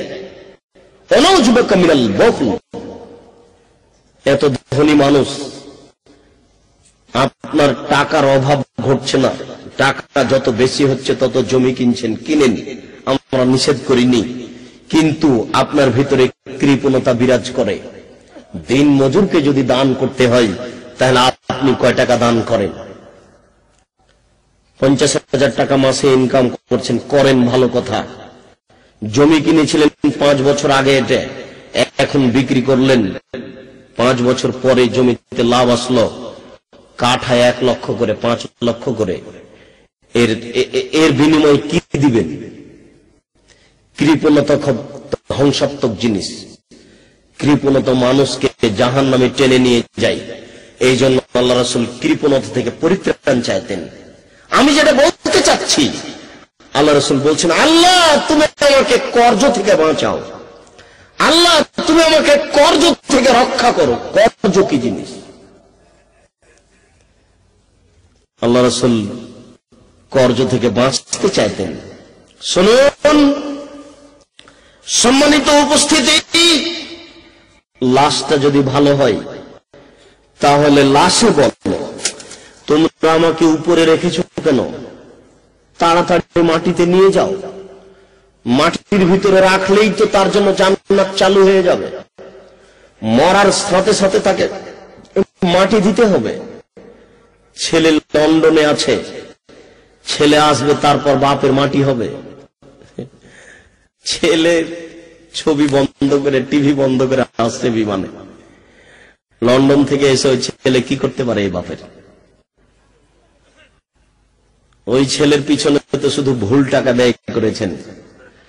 সবাই চলে যাচ্ছে আমেরিকায়, ছেলের বাপের গৌরব কত, অহংকারের তার শেষ নাই। বলছে 2 ছেলে আমেরিকায় থাকে, ছাই থাকে, 1 মেয়ে আমেরিকায় থাকে, কলা থাকে। কেন থাকে? কি করবে?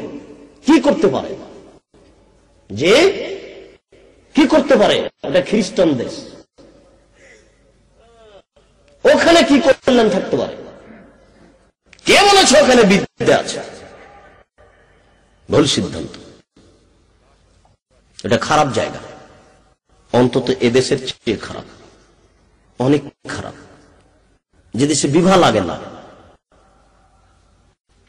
যত অবৈধ সন্তান হবে সব সন্তান সৈন্য হবে, সবাই যাবে ইরাক, সবাই যাবে আফগানিস্তান। সব সৈন্য যদি আফগানিস্তানের মাটি মারা যায় মাঠে, তাহলে কেউ ব্যথা পাওয়ার নেই, কেননা একটাও সন্তান বৈধ নয়, সব জারজ সন্তান। ওর মা নাই, ওর বাপ নাই, সব সৈন্যই যদি মারা যায় আফগানিস্তানের মাটিতে, ওর মাই তো নাই, তো কে বলবে দুঃখিত আমার ছেলে মারা গেল? এ দেশে ছেলে টাকা ইনকাম করতে যাবে মানে কানাকে হাইকোর্ট দেখাচ্ছেন নাকি?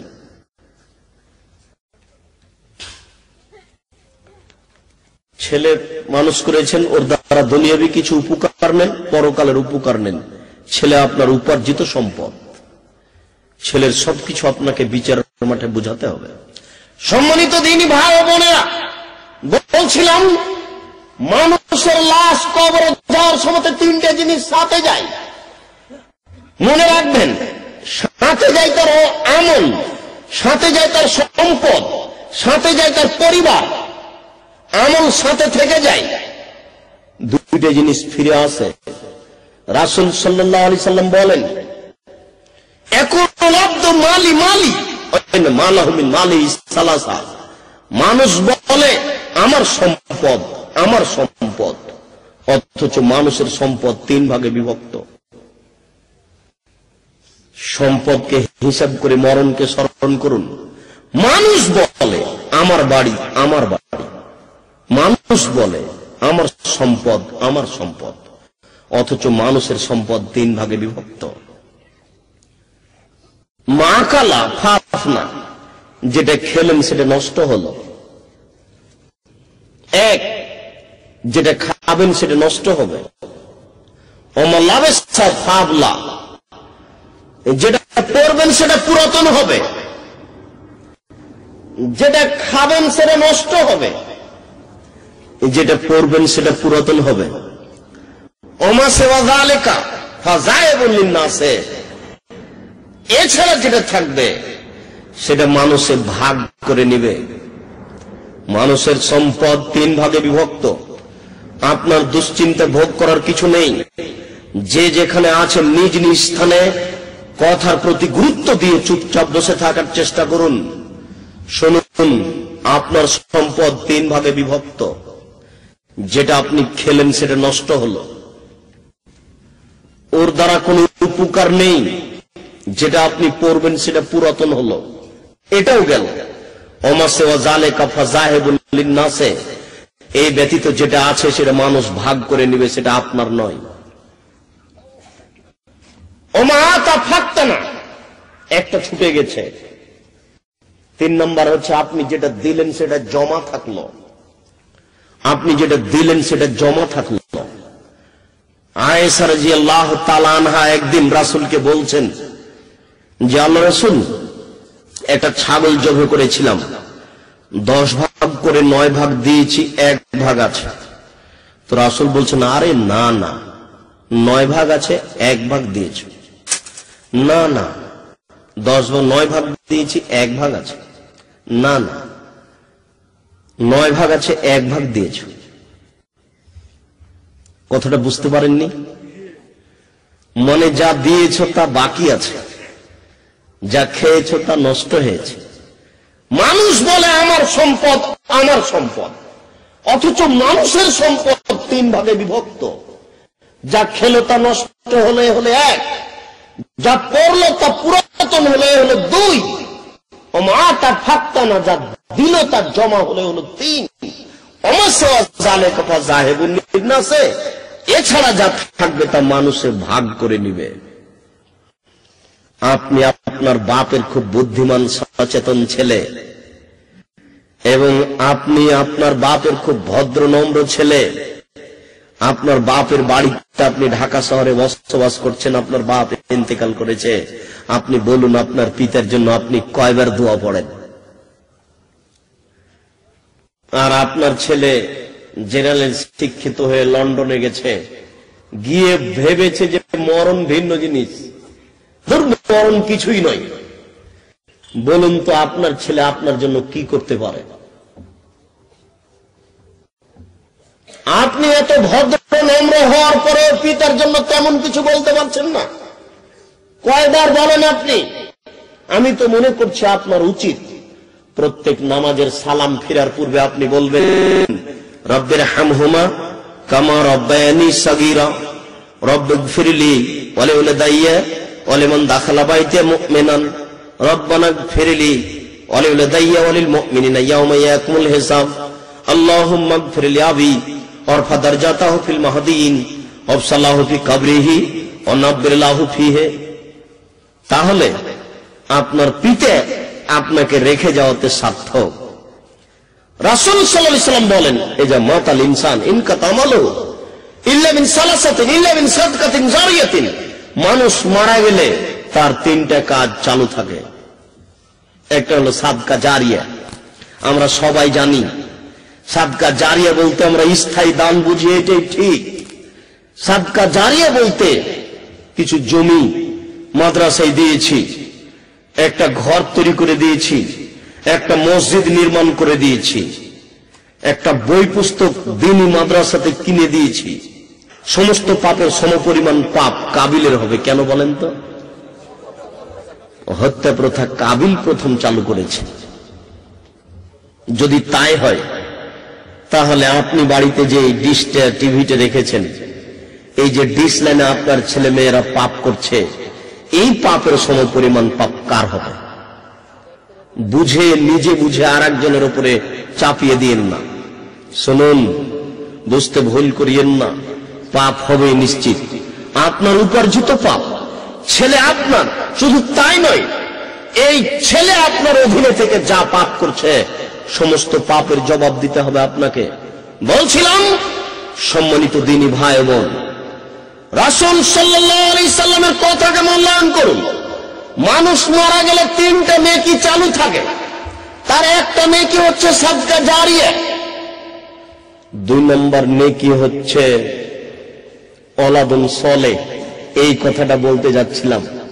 আপনার একটা ভালো ছেলে, ওলাদে সলে, সৎ ছেলে, ভালো ছেলে। কখন আপনার ভিতরে বুঝ আসবে আমার ভালো ছেলে কখন হবে, কেমনে ভালো ছেলে হয়? মাদ্রাসায় পড়ালে ফকিরি বিদ্যা, এটা তো এখন কাটে গেছে। এখনো কেন আপনার ছেলে মাদ্রাসায় পড়ে না? ওটা তো আর এখন নেই। এই বিদ্যাটার নাম এ কারণে পড়েছে যে 1759 সালে লর্ড ওয়ারেন হেস্টিং কলিকাতায় 100 টাকা দিয়ে একটা ঘর ভাড়া নিয়ে আলিয়া মাদ্রাসা চালু করে। 1780 সালে এটা আলিয়া মাদ্রাসা নামে রূপ লাভ করে। 1947 সালে দেশ ভাগ হলে বোর্ড দুটা হয়ে আলিয়া মাদ্রাসা চলতে থাকে।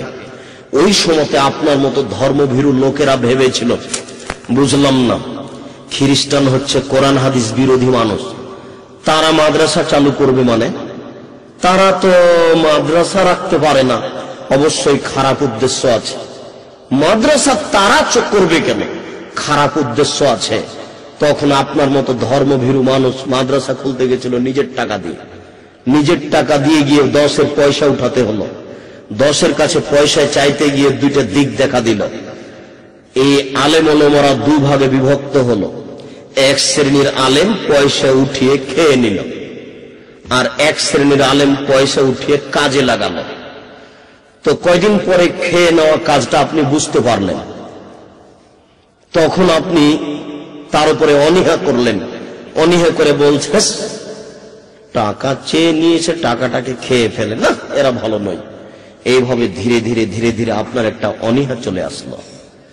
এই 30 থেকে 40 বছরের মধ্যে এমন ভাবে অনীহা আসলো যে বিদ্যে একটা ভিক্ষে বৃত্তি বিদ্যে অনীহার বিদ্যে রূপ লাভ করলো।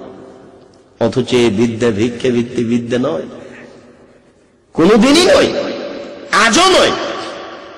আমরা আপনার ছেলের চেয়ে বেশি সম্মান লাভ করে দেশে বসবাস করি, নইলে আপনি সমতা দিয়ে দেখতে পারেন। আমরা প্রায় অনেকেই, আপনার ছেলে কোটি টাকা ইনকাম করলে আমাদের পথঘাট তার চেয়ে অনেক বেশি ভালো। কাজেই এ বিদ্যে ভিক্ষে বৃত্তি বিদ্যে নয়, এ কথাই ঠিক। আমি আপনাকে আবারও অনুরোধ করে যাচ্ছি, মানুষ মারা গেলে 3টা কাজ চালু থাকে। তার একটা হচ্ছে সাদকা জারিয়া, 2 ওলাদে সলে ভালো ছেলে। বাপই বুঝতে পারছে আমার ছেলে ভালো কিনা। যে লোকটা আমাকে আপনার তার পার্সোনাল গাড়িতে একটু আগিয়ে দিয়ে গেল, মোহাম্মদপুর জামে মসজিদের মুসল্লি, তার বোন আজকে বিকেলে আমেরিকা যাবে। কেন? তার 2টা ভাগ্নে আমেরিকায় থাকে, ওরা চলে যাচ্ছে সবাই। তো তার একটা ভাগ্নে তাকে এসে সালাম দিচ্ছে, তো প্যান্ট তো টাকনুর নিচে আছেই, একেবারে মাথার চুল একবারে সম্পূর্ণ, তার মুখ হাত গলা সব ঘেরে আছে। এদেশের একজন মহিলারও মনে হয় চুল তার চেয়ে ছোট আছে। তো যাওয়ার পরে লোকটা আমার সামনে একটু আফসোস দুঃখ করছে। কি বলি বলেন তো, আমরা তো মামা, আমরা কি বললে হবে?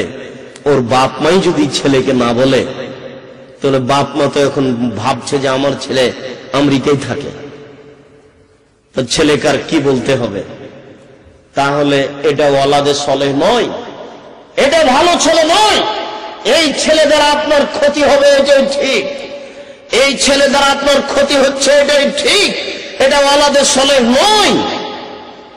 এরপরে আল্লাহ রাসূল বলছেন, ওয়াইলুন ইনতাফাউবিহি, বিদ্যে দ্বারা আপনার নেকি কবরে পৌঁছিতে থাকে। কোরআন হাদিস শিক্ষা অর্জন করেছেন, আরেকজনকে শিক্ষা দিলেন, ও আরেকজনকে শিক্ষা দিল, ও আরেকজনকে শিক্ষা দিল। আপনার বিদ্যা থেকে নিয়ে পৃথিবীতে যত মানুষে বিদ্যা অর্জন করবে, সমস্ত মানুষ কোরআন মাজিদ পড়ে যা নেকি পাবে, আপনি তার সমপরিমাণ নেকি পাবেন। আপনাকে আমি কি দিয়ে বুঝাই বিদ্যার কত নেকি আছে? আপনি এখন বিদ্যা ভাগ করে নেন। আপনার ছেলে যে বিদ্যা অর্জন করছে, সেই বিদ্যার বা আপনার ছাত্র যে বিদ্যা অর্জন করছে, সেই বিদ্যার নেকি আপনি পাবেন কিনা আপনি নিজেকে বিবেচনা করে দেখুন। রাসূল সাল্লাল্লাহু আলাইহি সাল্লাম বলেন, মান তাআল্লামাল ইলমা লিগাইরিদ দ্বীন ফালিয়াতাওয়া মাকাদাহু মিনান নার। কেউ যদি বিদ্যা অর্জন করে দ্বীন ছাড়াই, কেউ যদি বিদ্যা অর্জন করে দ্বীন ছাড়াই, তাহলে এই বিদ্যার জন্য তার পরকাল হবে থাকার জায়গা জাহান্নাম। দুনিয়াবী বিদ্যা জরুরি কারণে শিখতে পারেন। কোরআন হাদিসের বিদ্যা শিক্ষা অর্জন করা ফরজ। আমার দুনিয়াতে কিছু করতে হবে, বেঁচে থাকতে হবে, এই জন্য দুনিয়াবী বিদ্যা অর্জন করা নফল, ওটা হলো ফরজ, আর এটা হলো প্রয়োজন। আমাকে কিছু শিক্ষা অর্জন করা প্রয়োজন আছে, এই জন্য শিখতে এসেছি। আসলেই কোরআন হাদিসের বিদ্যা অর্জন করতে হবে প্রত্যেকটা ছেলেকে, এটা হচ্ছে জরুরি, এটা ফরজ। সম্মানিত দ্বীনী ভাই বোন, শুনুন, রাসূল সাল্লাল্লাহু আলাইহি সাল্লাম বলেন,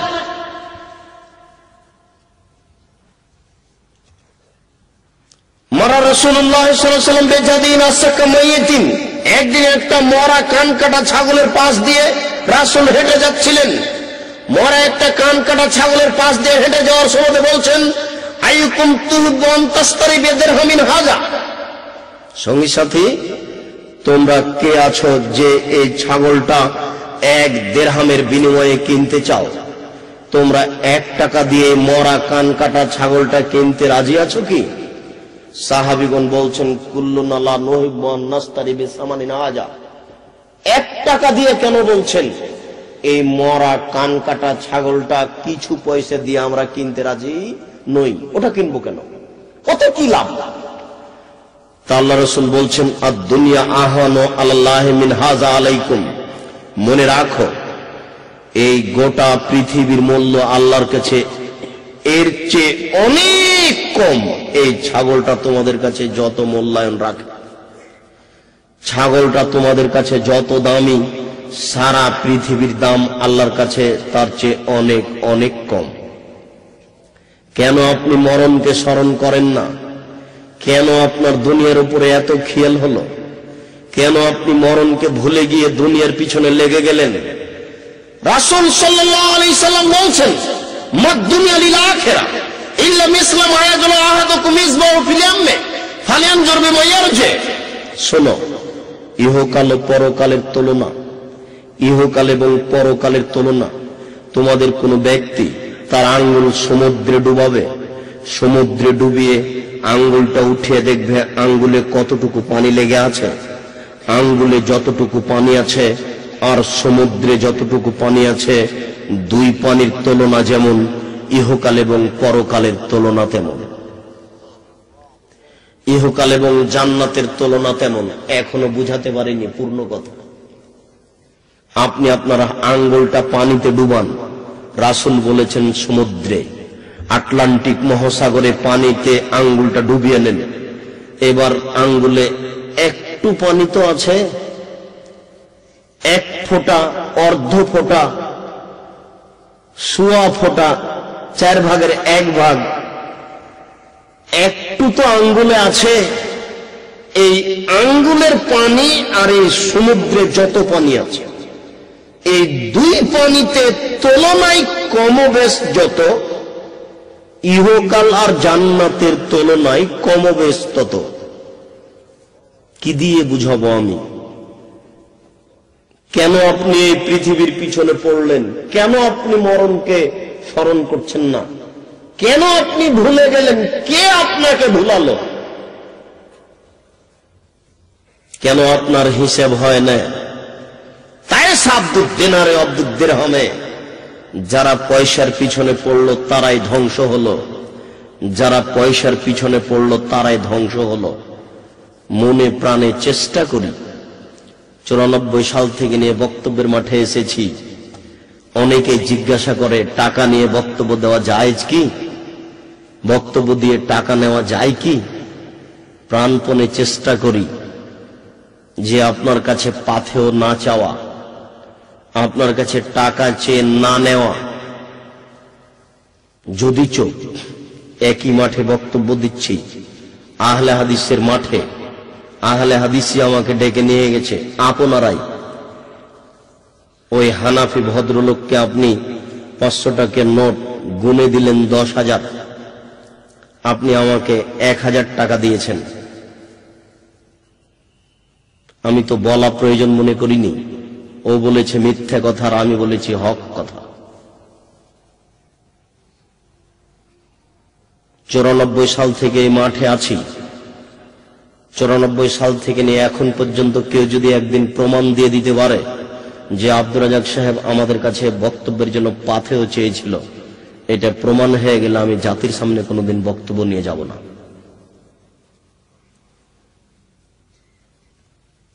কেউ যদি বলে দেয় যে টাকা গোনার পরে আব্দুর রাজ্জাক সাহেব বলেছেন যে একটু কমই হলো, টাকা গুনে দেখে একটু কম হলো বলেছে, বা গুনে দেখেছে টাকা, এটা প্রমাণ হয়ে গেলে আমি জাতির সামনে বক্তব্য দিব না। পয়সার পিছনে আমরা না ঘোরার চেষ্টা করি, পয়সা আমাদের পিছনে ঘুরে। আপনাদের কাছে আমরা দুয়ার দাবি রাখি, ইমানের দাবি রাখি। আল্লাহ আমাদের দিন প্রচারের ক্ষেত্র একটু বড় করুক, এটা আমরা চাচ্ছি। কেননা অফিস তাদের হাতে, কোর্ট কাচারি তাদের হাতে, মিডিয়া তাদের হাতে, শিক্ষা প্রতিষ্ঠান তাদের হাতে, সবকিছুই তাদের হাতে। 2 খান ফতোয়া দিলে 1.5 খান ভুল হয়, তবু মিডিয়া তাদের হাতে। আর যারা 2-1 জন গেছে তারাও শরীয়ত বুঝে না। টিভি চ্যানেলে বলছে, মাইকে শুনছি, বসে আছি, বলছে যে মোচের পানি হারাম। আচ্ছা, কোন হাদিসে আছে যে মোচের পানি হারাম? মোচ কেটে ফেলতে হবে এটা আদেশ। পানি খেতে গিয়ে পানিতে মোচ লেগে গেছে বা পানি মুছে লেগে গেছে, এই পানি হারাম, এটা কে বলবে? এটা কোথায় আছে? বলছে যে পরিষ্কার পরিচ্ছন্নতা অবলম্বন করতে হবে 10 দিনে, না পারলে 20 দিনে, না পারলে 30 দিনে, 40 দিন পার হলে গুনাহগার হবে। কোথায় এই কথা? না, 40 দিন পার হলে তার ইবাদত কবুল হবে না। গুনাহগার হবে, কিন্তু তার ইবাদত কবুল হবে না। এ কথা কোথায়? টিভি চ্যানেলে থাকলে কি হবে? আবার পড়তে হবে। সম্মানিত দ্বীনি ভাই বোন, বলছিলাম শুনুন, মরণ যেহেতু একদিন আসবেই, কাজে একে মূল্যায়ন করুন। রাসূল সাল্লাল্লাহু আলাইহি সাল্লাম বলেন, বশাতাত আলাইকুম দুনিয়া কামা বশাতাত মান কানা ক্বাবলাকুম। আমার উম্মত গরিব হয়ে যাবে এই ভয় আমি করি না, আমার উম্মত দরিদ্র হয়ে যাবে এই ভয় আমি করি না। আমার তো এটা ভয়ের প্রয়োজন নেই, কেননা গরিব হওয়া তো হিসাব সহজ, কাজে আমি ওটা ভয় করব কেন? আমি যেটা ভয় করছি যে আমার উম্মতের উপরে পৃথিবী এভাবে তুলে ধরা হবে। কত খাবা, কত টাকা পৃথিবীতে, উপার্জনের পথ কত। কে বলেছিল মোবাইল ফাংশনে এত টাকা ইনকাম হয়? 2 টাকা মিনিট একটা মোবাইল চলে। 10 দিন আগে ছিল 5 টাকা মিনিট, 20 দিন আগে ছিল 10 টাকা মিনিট, 30 দিন আগে ছিল 50 টাকা মিনিট, 90 টাকা মিনিটে আমি কথা বলেছি বগুড়ায়। তাহলে একটা মোবাইল যদি 24 ঘন্টা চলে 2 টাকায়, মিনিটে যদি 2 টাকা আসে, 24 ঘন্টায় কত টাকা আসবে? কত টাকা উপার্জনের পথ।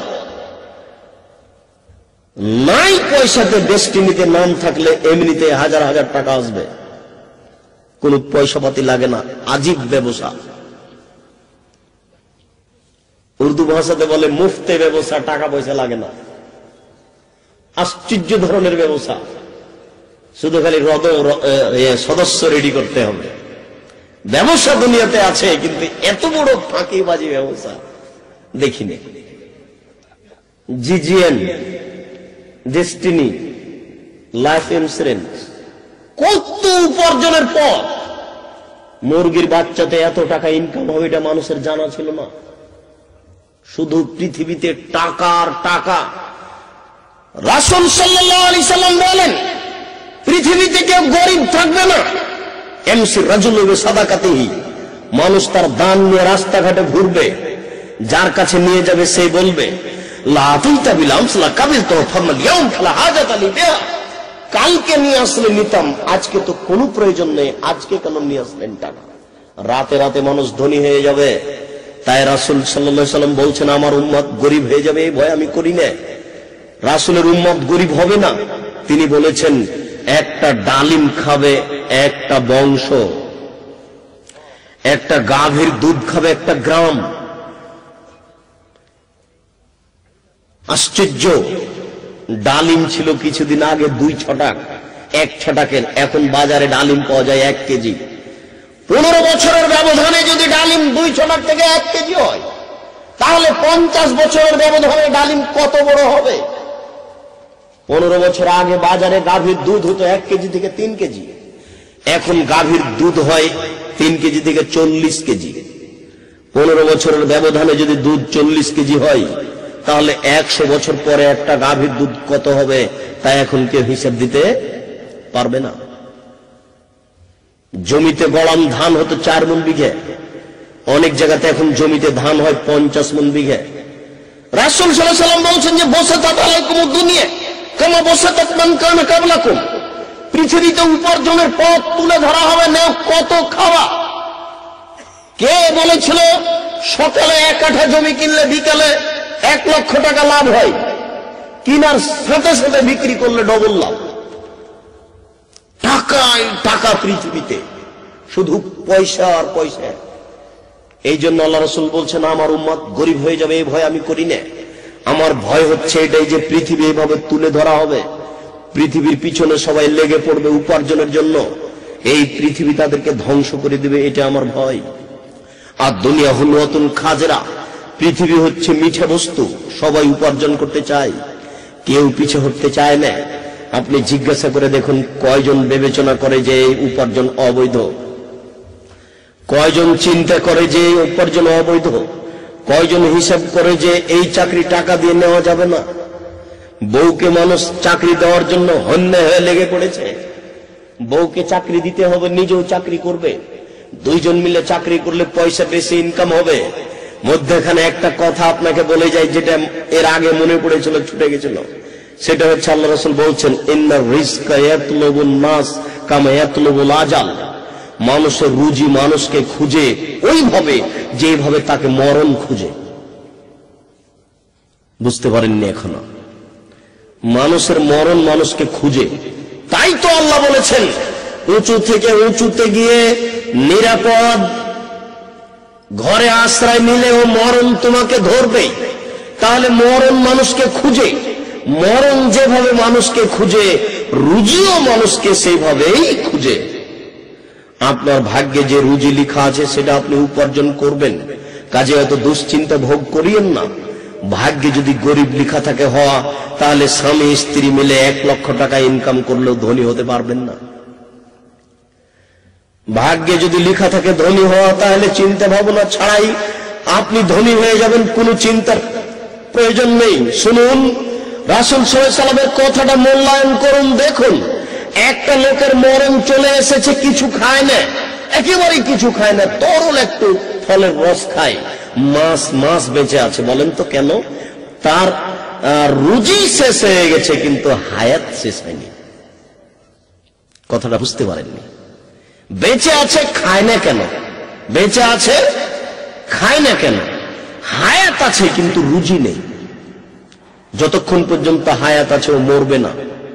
এরপরে শোনেন, একটা লোক মরার সময় বেশি বেশি খাচ্ছে, এখনই ছেলে মেয়ে খাওয়িয়ে গেল, আপনি যাওয়ার সাথে সাথে বলবে আমার ছেলে আমাকে খেতে দেয় না। আপনি কিছু দেন, আবার খাবে। কেন মরণের সময় এত খাচ্ছে? হায়াত শেষ হয়ে গেছে, রুজি বাকি আছে। হায়াত শেষ হয়ে গেছে, রুজি বাকি আছে। একটা শস্য দানা বাকি রেখেও মরবে না। একটা শস্য দানা তার তাকদিরে যেটা আছে লেখা বাকি রেখে মরবে না। সম্মানিত দ্বীনি ভাই বোনেরা, বলছিলাম রাসূল সাল্লাল্লাহু আলাইহি সাল্লাম বলছেন, আর দুনিয়া দারুন মাল্লা দার আলাহু ওয়া মালুন মাল্লা মাল আলাহু। পৃথিবী হচ্ছে ওই মানুষের জন্য সম্পদ যার পরকালে কোনো সম্পদ নেই। পৃথিবী হচ্ছে ওই মানুষের জন্য থাকার জায়গা যার পরকালে কোনো থাকার জায়গা নেই। শুনুন, রাসূল সাল্লাল্লাহু আলাইহি সাল্লাম বলছেন, হুজবাতিন নার বিশাহওয়াত হুজবাতিল জান্নাত বিল মাকারে। রাসূল সাল্লাল্লাহু আলাইহি সাল্লাম বলেন যে দুনিয়া হচ্ছে মুমিনের জন্য কারাগার, আর কাফেরের জন্য এটা একটা জান্নাত, থাকার জায়গা। দুনিয়াকে ভালোবাসিয়েন না, পৃথিবী আপনাকে ফাঁকি দিবে। আপনি মরণকে স্মরণ করুন, পৃথিবীকে ত্যাগ করুন। আপনি মরণকে স্মরণ করুন, পৃথিবীকে ত্যাগ করুন। আব্দুল্লাহ ইবনে উমর বলছেন, প্রত্যেকটা মানুষকে বলে গেলেন, আব্দুল্লাহ ইবনে উমর বলছেন, প্রত্যেকটা মানুষকে বলে গেলেন, এজা আসবাহাতা ফালা তামতাজিরিল মাসা। তোমার সকাল হয়ে গেলে বিকেল পর্যন্ত বেঁচে থাকবো এ আশা করিও না। ওয়াজা আমসাইতা ফালা তামতাজিরিস সাবাহা। সন্ধে হয়ে গেলে সকাল পর্যন্ত বেঁচে থাকবো এ আশা করিও না। বুখারী মুসলিমের হাদিস। অতএব মরণকে স্মরণ করাতে গিয়ে আমি আপনাদের বলে যাচ্ছি, আল্লাহ আপনাদের তৌফিক দান করুক, আল্লাহুম্মা আমিন, যে পৃথিবীতে যেহেতু চিরদিন বাঁচব না, কাজেই সকাল হয়েছে, সন্ধ্যা পর্যন্ত বেঁচে থাকার আশা করব না। মরণ ঘটে যেতে পারে, যার জন্য প্রস্তুত হয়ে যাই। মরণ ঘটে যেতে পারে, যার জন্য প্রস্তুত হয়ে যাই। এখনকার মতো এই মুহূর্তের জন্য প্রস্তুতি নিয়ে বলুন, আস্তাগফিরুল্লাহ ওয়া আতুবু ইলাইহি, আস্তাগফিরুল্লাহ ওয়া আতুবু ইলাইহি, আস্তাগফিরুল্লাহ ওয়া আতুবু ইলাইহি, আস্তাগফিরুল্লাহাল্লাযী লা ইলাহা ইল্লা হুয়াল হাইয়ুল কাইয়্যুম ওয়া আতুবু ইলাইহি। রাসূল সাল্লাল্লাহু আলাইহি সাল্লাম হঠাৎ মরণ থেকে পরিত্রাণ চাইতেন, সাপে দংশনের মরণ থেকে পরিত্রাণ চাইতেন। হঠাৎ মরণ হলে কিছু বলার থাকে না, হঠাৎ মরণ থেকে পরিত্রাণ চাওয়া ভালো। মরণের সময়তে কিছু বলার সুযোগ থাকা ভালো, তাসবিহ তাহলিল জিকির আজকার করতে পারার সুযোগ থাকা ভালো, অচল অথর্ব অবস্থায় মরণ থেকে পরিত্রাণ চাইতে হবে। রাসূল পরিত্রাণ চাইতেন, এ ব্যাপারে আপনি প্রস্তুতি গ্রহণ করুন। সংক্ষিপ্ত বিবরণ, মহান আল্লাহ বলেন, ওমাইয়াত্তাকিল্লাহ ইয়াজআল লাহু মাখরাজা, কেউ যদি পরহেজগারিতা অবলম্বন করতে চায়, আল্লাহ তার বেঁচে থাকার পথ বের করে দিবেন, কোনো সমস্যা নেই। পরহেজগারিতা অবলম্বন করতে চান, আল্লাহ পথঘাট বের করে দিবেন। মহান আল্লাহ বলেন, ওমাইয়াত্তাকিল্লাহ ইয়াজআল লাহু মিন আমরিহি ইউসরা, কেউ যদি পরহেজগারিতা অবলম্বন করে, আল্লাহ তার আপনার সমস্ত কাজকে সহজ করে দিবেন। একটু পথ অবলম্বন করার চেষ্টা করুন। ওয়ারযুকুহু মিন হাইসু লা ইয়াহতাসিব, পরহেজগারিতা অবলম্বন করুন, আল্লাহ আপনাকে রুজি দিবে, আপনি বুঝতে পারবেন না কিভাবে কোথা থেকে রুজি চলে আসলো। মহান আল্লাহ বলেন, ওমাইয়াত্তাকিল্লাহ, কেউ যদি পরহেজগারিতা অবলম্বন করে, তাহলে আল্লাহ তাআলা তার পাপকে মিটিয়ে দিবেন, আল্লাহ তাআলা তাকে বড় প্রতিদান দিবেন। আল্লাহ তাআলা বলেন, তাযাওয়াদু ফাইন্না খায়রা যাদিয়াত তাকওয়া, তোমরা পাথে উপার্জন করো, রাস্তা খরচ, সবচেয়ে উত্তম রাস্তা খরচ হচ্ছে পরহেজগারিতা। আপনি পরহেজগারিতা অবলম্বন করুন। মহান আল্লাহ বলেন, ইন্না লিল মুত্তাকিনা মাফাজা, যারা পরহেজগার তাদের জন্যই পরকাল রয়েছে সফলতা। শুনুন, রাসূল সাল্লাল্লাহু আলাইহি ওয়াসাল্লাম বলেন, আত্তাকওয়া হাহুনা, আত্তাকওয়া হাহুনা, আত্তাকওয়া হাহুনা, পরহেজগারিতা এখানে, পরহেজগারিতা এখানে, পরহেজগারিতা এখানে। ওয়া ইশরে বিয়াদিহি লা সাদরিহি, বারবার তিনি হাত দিয়ে বুকের দিকে ইশারা করে দেখাচ্ছিলেন। আপনার স্ত্রীকে জোর করে আপনি পরহেজগারিতার পথ দেখাতে পারবেন না। যেদিন আপনার স্ত্রী অন্তর থেকে মেনে নেবে যে না, এভাবে বাজারে যাওয়া ঠিক নয়, যেদিন আপনার স্ত্রী অন্তর থেকে মেনে নেবে, ছি ছি ছি ছি, আমি কেন তার সাথে কথা বলি মোবাইলে, সে তো আমার স্বামী নয়, না হতে পারে না, আমি তার সাথে কথা বলতে পারি না, যেদিন আপনার স্ত্রী অন্তরে মেনে নেবে, ছি ছি ছি, এইভাবে ডিশ লাইন দিয়ে এভাবে নোংরা ছবি দেখা ঠিক নয়, যেদিন আপনার স্ত্রী তার মনে প্রাণে মেনে নেবে, সেদিন তার শরীয়ত মানা সহজ হবে।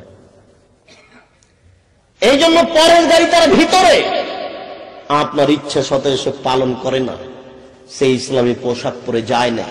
কেন? তার ভিতরে এখনো পরহেজগারিতা আসেনি, তার ভিতরে এখনো পরহেজগারিতা আসেনি। আপনার স্ত্রী এখনো পাপকে পাপ মনে করতে পারছে না। রাসূল সাল্লাল্লাহু আলাইহি ওয়াসাল্লাম বলছেন যে পাপ কোনটা, নেকি কোনটা। আল্লাহ রাসূল বলছেন যে তুমি একটা কাজ করছো, তারপর তোমার আত্মা তৃপ্তি পেলে, খুশি হয়ে গেলে তুমি, এটা হলো তোমার নেকি। পাপ হাকা ফি নাফসিক, তোমার অন্তরে এটা খটকা হচ্ছে, ধাক্কা, কাজটা করব, কেমন হলো, না করব না, কাজটা করব না, করব না। আর আপনার ভয় হচ্ছে ইয়াত্তালিয়া আলাইহা আহাদুন, অন্য মানুষ এটা জেনে যাবে, তাহলে এটা পাপ। তখন আপনি বুঝতে পারছেন আপনার ভিতরে ঈমানি চেতনা এসেছে। এটাই তাকওয়া, এটাই পরহেজগারিতা। পরহেজগারিতা এখানে আছে। রাসূল সাল্লাল্লাহু আলাইহি ওয়াসাল্লাম বলেন, প্রত্যেকটা মানুষের শরীরে একটা টুকরা আছে, ওয়াইনা ফিল জাসাদে মুযগা, মানুষের শরীরে একটা টুকরা রয়েছে। এজা সালাহাত সালাহুল জাসাদু কুল্লুহু ওয়া ইজা ফাসাদাত ফাসাদাল জাসাদু কুল্লুহু আলা ওয়াহিয়াল কলব। যদি ওই টুকরা ভালো হয়ে যায়, তাহলে গোটা পুরো মানুষটাই ভালো হয়ে যাবে। আর যদি সেই টুকরা ভালো না হয়, তাহলে গোটা পুরো মানুষটাই ভালো হবে না। আর সেটাই হচ্ছে অন্তর। যার অন্তর ভালো সেই ভালো, যার অন্তর খারাপ সেই খারাপ। অন্তর পরিষ্কার নয় বলেই আপনার পক্ষে পাপ করা সহজ হচ্ছে। সম্মানিত উপস্থিতি, রাসূল সাল্লাল্লাহু আলাইহি সাল্লাম বলছেন যে পরহেজগার হওয়ার চারটা পদ্ধতি, চারটে গুণের ভিত্তিতে মানুষ পরহেজগার হতে পারে। আপনার একটু আমার হাতের দিকে লক্ষ্য করুন। আল্লাহ রাসূল বলছেন, 1 নম্বর পদ্ধতি লা ইসমা ফিহি, যার ভিতরে পাপ নেই সে হচ্ছে পরহেজগার। আব্দুর রাজ্জাক সাহেব, পাপ নাই এমন কোন মানুষ আছে? পাপ নাই সেই পরহেজগার। জি, পাপ হওয়ার সাথে সাথে যেই বলে যে আস্তাগফিরুল্লাহ ওয়া আতুবু ইলাইহি, বলে আল্লাহ তুমি মাফ করো, এই কাজ আমাকে নিয়ে যায় না, এই লোকটাই হচ্ছে পাপ না থাকা লোক। বলছে যে আবু হানিফা 40 বছরে এক ওজুতে ছিলেন। একটা মানুষ এক ওজুতে 40 বছর থাকতে পারে? এর অর্থ হলে যখন অজু ভেঙে গেছে তখন অজু করেছেন, যদি কথাটাই মিথ্যে। এই কথা ঠিক নয়। কিন্তু রাসূল সাল্লাল্লাহু আলাইহি সাল্লাম বলছেন লা ইসমা ফিহি, যার ভিতরে পাপ নেই। পাপ মানুষের ভিতরেই হবে, পাপ নেই ফেরেশতার ভিতরে। পাপ হওয়ার সাথে সাথে সে অনুতপ্ত হয়, ক্ষমা চায়। এই একটা গুণের ভিত্তিতে মানুষ পরহেজগার হতে পারে। দুই, ওলা বাগিয়ে, সীমা লঙ্ঘন করে না। সীমা লঙ্ঘন করে না, এই মানুষ হচ্ছে পরহেজগার। সীমা লঙ্ঘন কাকে বলে জানা কথা বলছি। নদীটা পার হয়ে মরিচ কিনছেন, মরিচ দাঁড়িপাল্লা হয়ে গেছে। একটা ভালো আপনার হাতে মরিচ আছে, মরিচটা আপনি কোথায় রাখবেন? যদি ডালিতে রাখেন তাহলে আপনি ভালো পরহেজগার, যদি আপনার পাল্লায় রাখেন এটা হলো সীমা লঙ্ঘন। ওটা একটা সীমা লঙ্ঘন। আর একটা সীমা লঙ্ঘন, আপনার কোটি টাকা দিয়ে জমি কিনে বাড়ি করেছেন, 10 তলা বিল্ডিং, পাশে একটা পৈতৃক সম্পত্তির কুঁড়ে ঘর ছিল, কুঁড়ে ঘর, একেবারে অসহায় গরিব মানুষ। ওই লোকটার জমিটা আপনার সহ্য হয় না, টাকা পয়সা কোঠে দখল করে এই বাড়িটা দখল করে না তাকে তাড়িয়ে দিয়েছেন। এটা একটা সীমা লঙ্ঘন। ওটাও সীমা লঙ্ঘন, এটাও সীমা লঙ্ঘন। যার ভিতরে সীমা লঙ্ঘন রয়েছে সে পরহেজগার নয়। তিন, ওলা গিল্লা, যার ভিতরে খেয়ানত আছে সে পরহেজগার নয়। যার ভিতরে খেয়ানত নেই, আত্মসাৎ নেই, সে হচ্ছে পরহেজগার। কিভাবে আত্মসাৎ? কিভাবে? আপনার ছেলেকে আপনি এখানে পড়তে দিয়েছেন, তাকে পড়তে হবে, এটা আমানত রাখা হয়েছে তার কাছে, ছেলেকে পড়তে হবে। সে বই বন্ধ করে দিয়ে টিভি নিয়ে বসে আছে, সে আমানতের খেয়ানত করলো আপনার ছেলে। আপনি স্কুলের মাস্টার, আপনাকে বই দেখে পড়ে পড়া ঠিক করে ক্লাসে ঢুকতে হবে। আপনি ক্লাসে ঢুকে একবারে থথির জোরে একটা মিথ্যা কথা বলে চলে আসলেন, ছাত্র বুঝতে পারলো না, এটা হচ্ছে খেয়ানত। আপনি গ্রামের সর্দার, আপনার কাছে টাকা জমা রাখা হয়েছে, আপনি টাকা ঠিক মতো হিসাব দিলেন না, এটা একটা খেয়ানত। প্রত্যেকটা মানুষের কাছে, যার কাছে যতটুকু দায়িত্ব আছে, সে দায়িত্বের অবহেলা করে, পালন করে না, সেটাই খেয়ানত। যার ভিতরে খেয়ানত আছে সে পরহেজগার নয়। ওয়ালা হাসাদা, যার ভিতরে হিংসা নেই সে হচ্ছে পরহেজগার। মানুষ মাত্রই হিংসা চলে আসে, মানুষ মাত্রই কারণবশত একজন আর একজনকে সহ্য করতে পারে না। এই জন্য সূরা ফালাকে বলা হয়েছে, আল্লাহ আমি হিংসুকের হিংসা থেকে পরিত্রাণ চাচ্ছি। হিংসাতে ক্ষতি হয়, হিংসাতে বাড়ি উচ্ছেদ হয়ে যায়, চলে যেতে হয়, হিংসাতে রাস্তার ভিখারি মানুষ করতে চাই। হিংসা খুব খারাপ জিনিস। 4টে জিনিস ভিতরে বিরাজ করলে মানুষ পরহেজগার হবে না। এই 4টে জিনিস মানুষের ভিতরে না থাকলে মানুষ পরহেজগার। 1, যার ভিতরে পাপ নেই, মানে হওয়ার সাথে সাথে ক্ষমা চায়। 2, যার ভিতরে সীমা লঙ্ঘন নেই। 3, যার ভিতরে আত্মসাৎ নেই। 4, যার ভিতরে হিংসা নেই। হিংসা করার আপনার প্রয়োজন নেই। সাধারণত মানুষ নিজের ছোট প্রতি হিংসা করে। হিংসা করার কি প্রয়োজন আপনার?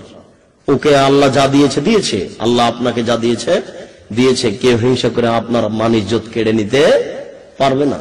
আল্লাহ আমাকে যে মান ইজ্জত দিয়েছেন সেটা আমি ভোগ করব। মাওলানা আমানুল্লাহ পাবনাকে আল্লাহ যে মান ইজ্জত দিয়েছেন সেটা তিনি ভোগ করবেন। সম্মানিত দিনী ভাই ও বোনেরা, আপনাদেরকে পরহেজগারিতা অবলম্বন করার জন্য বিনীত অনুরোধ রেখে আজকের সংক্ষিপ্ত বক্তব্য এখানে গুটিয়ে নিয়ে এসে বলছি, প্রতিপালক তুমি বড় দয়াবান, তুমি বড় রহমান, তুমি বড় ক্ষমাবান, তোমার অনেক দয়া। তোমার দয়ার আশা দাঁড়িয়ে বলছি, না হয় তোমার দরবারে আবারও বলি, আশহাদু আল্লা ইলাহা ইল্লাল্লাহ ওয়া আশহাদু আন্না মুহাম্মাদুর রাসূলুল্লাহ, রাজিদু বিল্লাহি রাব্বান ওয়া বিল ইসলামি দীনান ওয়া বি মুহাম্মাদিন নবিয়ান। আমরা মানুষ, ভুল হতে পারে, ভুল হয় স্বাভাবিক। এই রাত্রে অন্তর থেকে তোমার দরবারে বলছি, একটু ঈমানের দাবিদার, দয়া করে একটু ভিতরে ঈমানের বৃদ্ধি দাও, দয়া করে তোমার ভীতি অন্তরে দাও, দয়া করে একটু ইবাদতের সুযোগ তৌফিক দাও। প্রতিপালক তোমার অনেক দয়া, আমাদের আত্মীয় স্বজন, খালা ফুফু আত্মীয় স্বজন যারা মারা গেছে, তুমি তাদের কবরের শাস্তি মাফ করো। আল্লাহুম্মা গফির লাহু ওয়ারহামহু। আল্লাহ, যারা আমরা অসুস্থ, বাড়িতে হাসপাতালে আছি, তুমি তাদের আরোগ্য দান করো। আজিবিল বাস রব্বান নাস আশফান্তা সাফি লা শিফা ইল্লা শিফাউকা শিফাউন লা ইয়াগুদিরু সাকাম। আল্লাহ, যারা আমরা বেঁচে আছি, তুমি তাদেরকে তোমার রাসূলের পদ্ধতি অনুযায়ী চলার তৌফিক দান করো। এই দাবি, এই দাওয়া, এই দোয়া তোমার দরবারে রেখে আজকের সংক্ষিপ্ত বক্তব্য এখানে শেষ করলাম। সুবহানাকা আল্লাহুম্মা ওয়া বিহামদিকা আশহাদু আল্লা ইলাহা ইল্লা আনতা আস্তাগফিরুকা ওয়া আতুবু ইলাইক। আসসালামু আলাইকুম ওয়া রাহমাতুল্লাহ।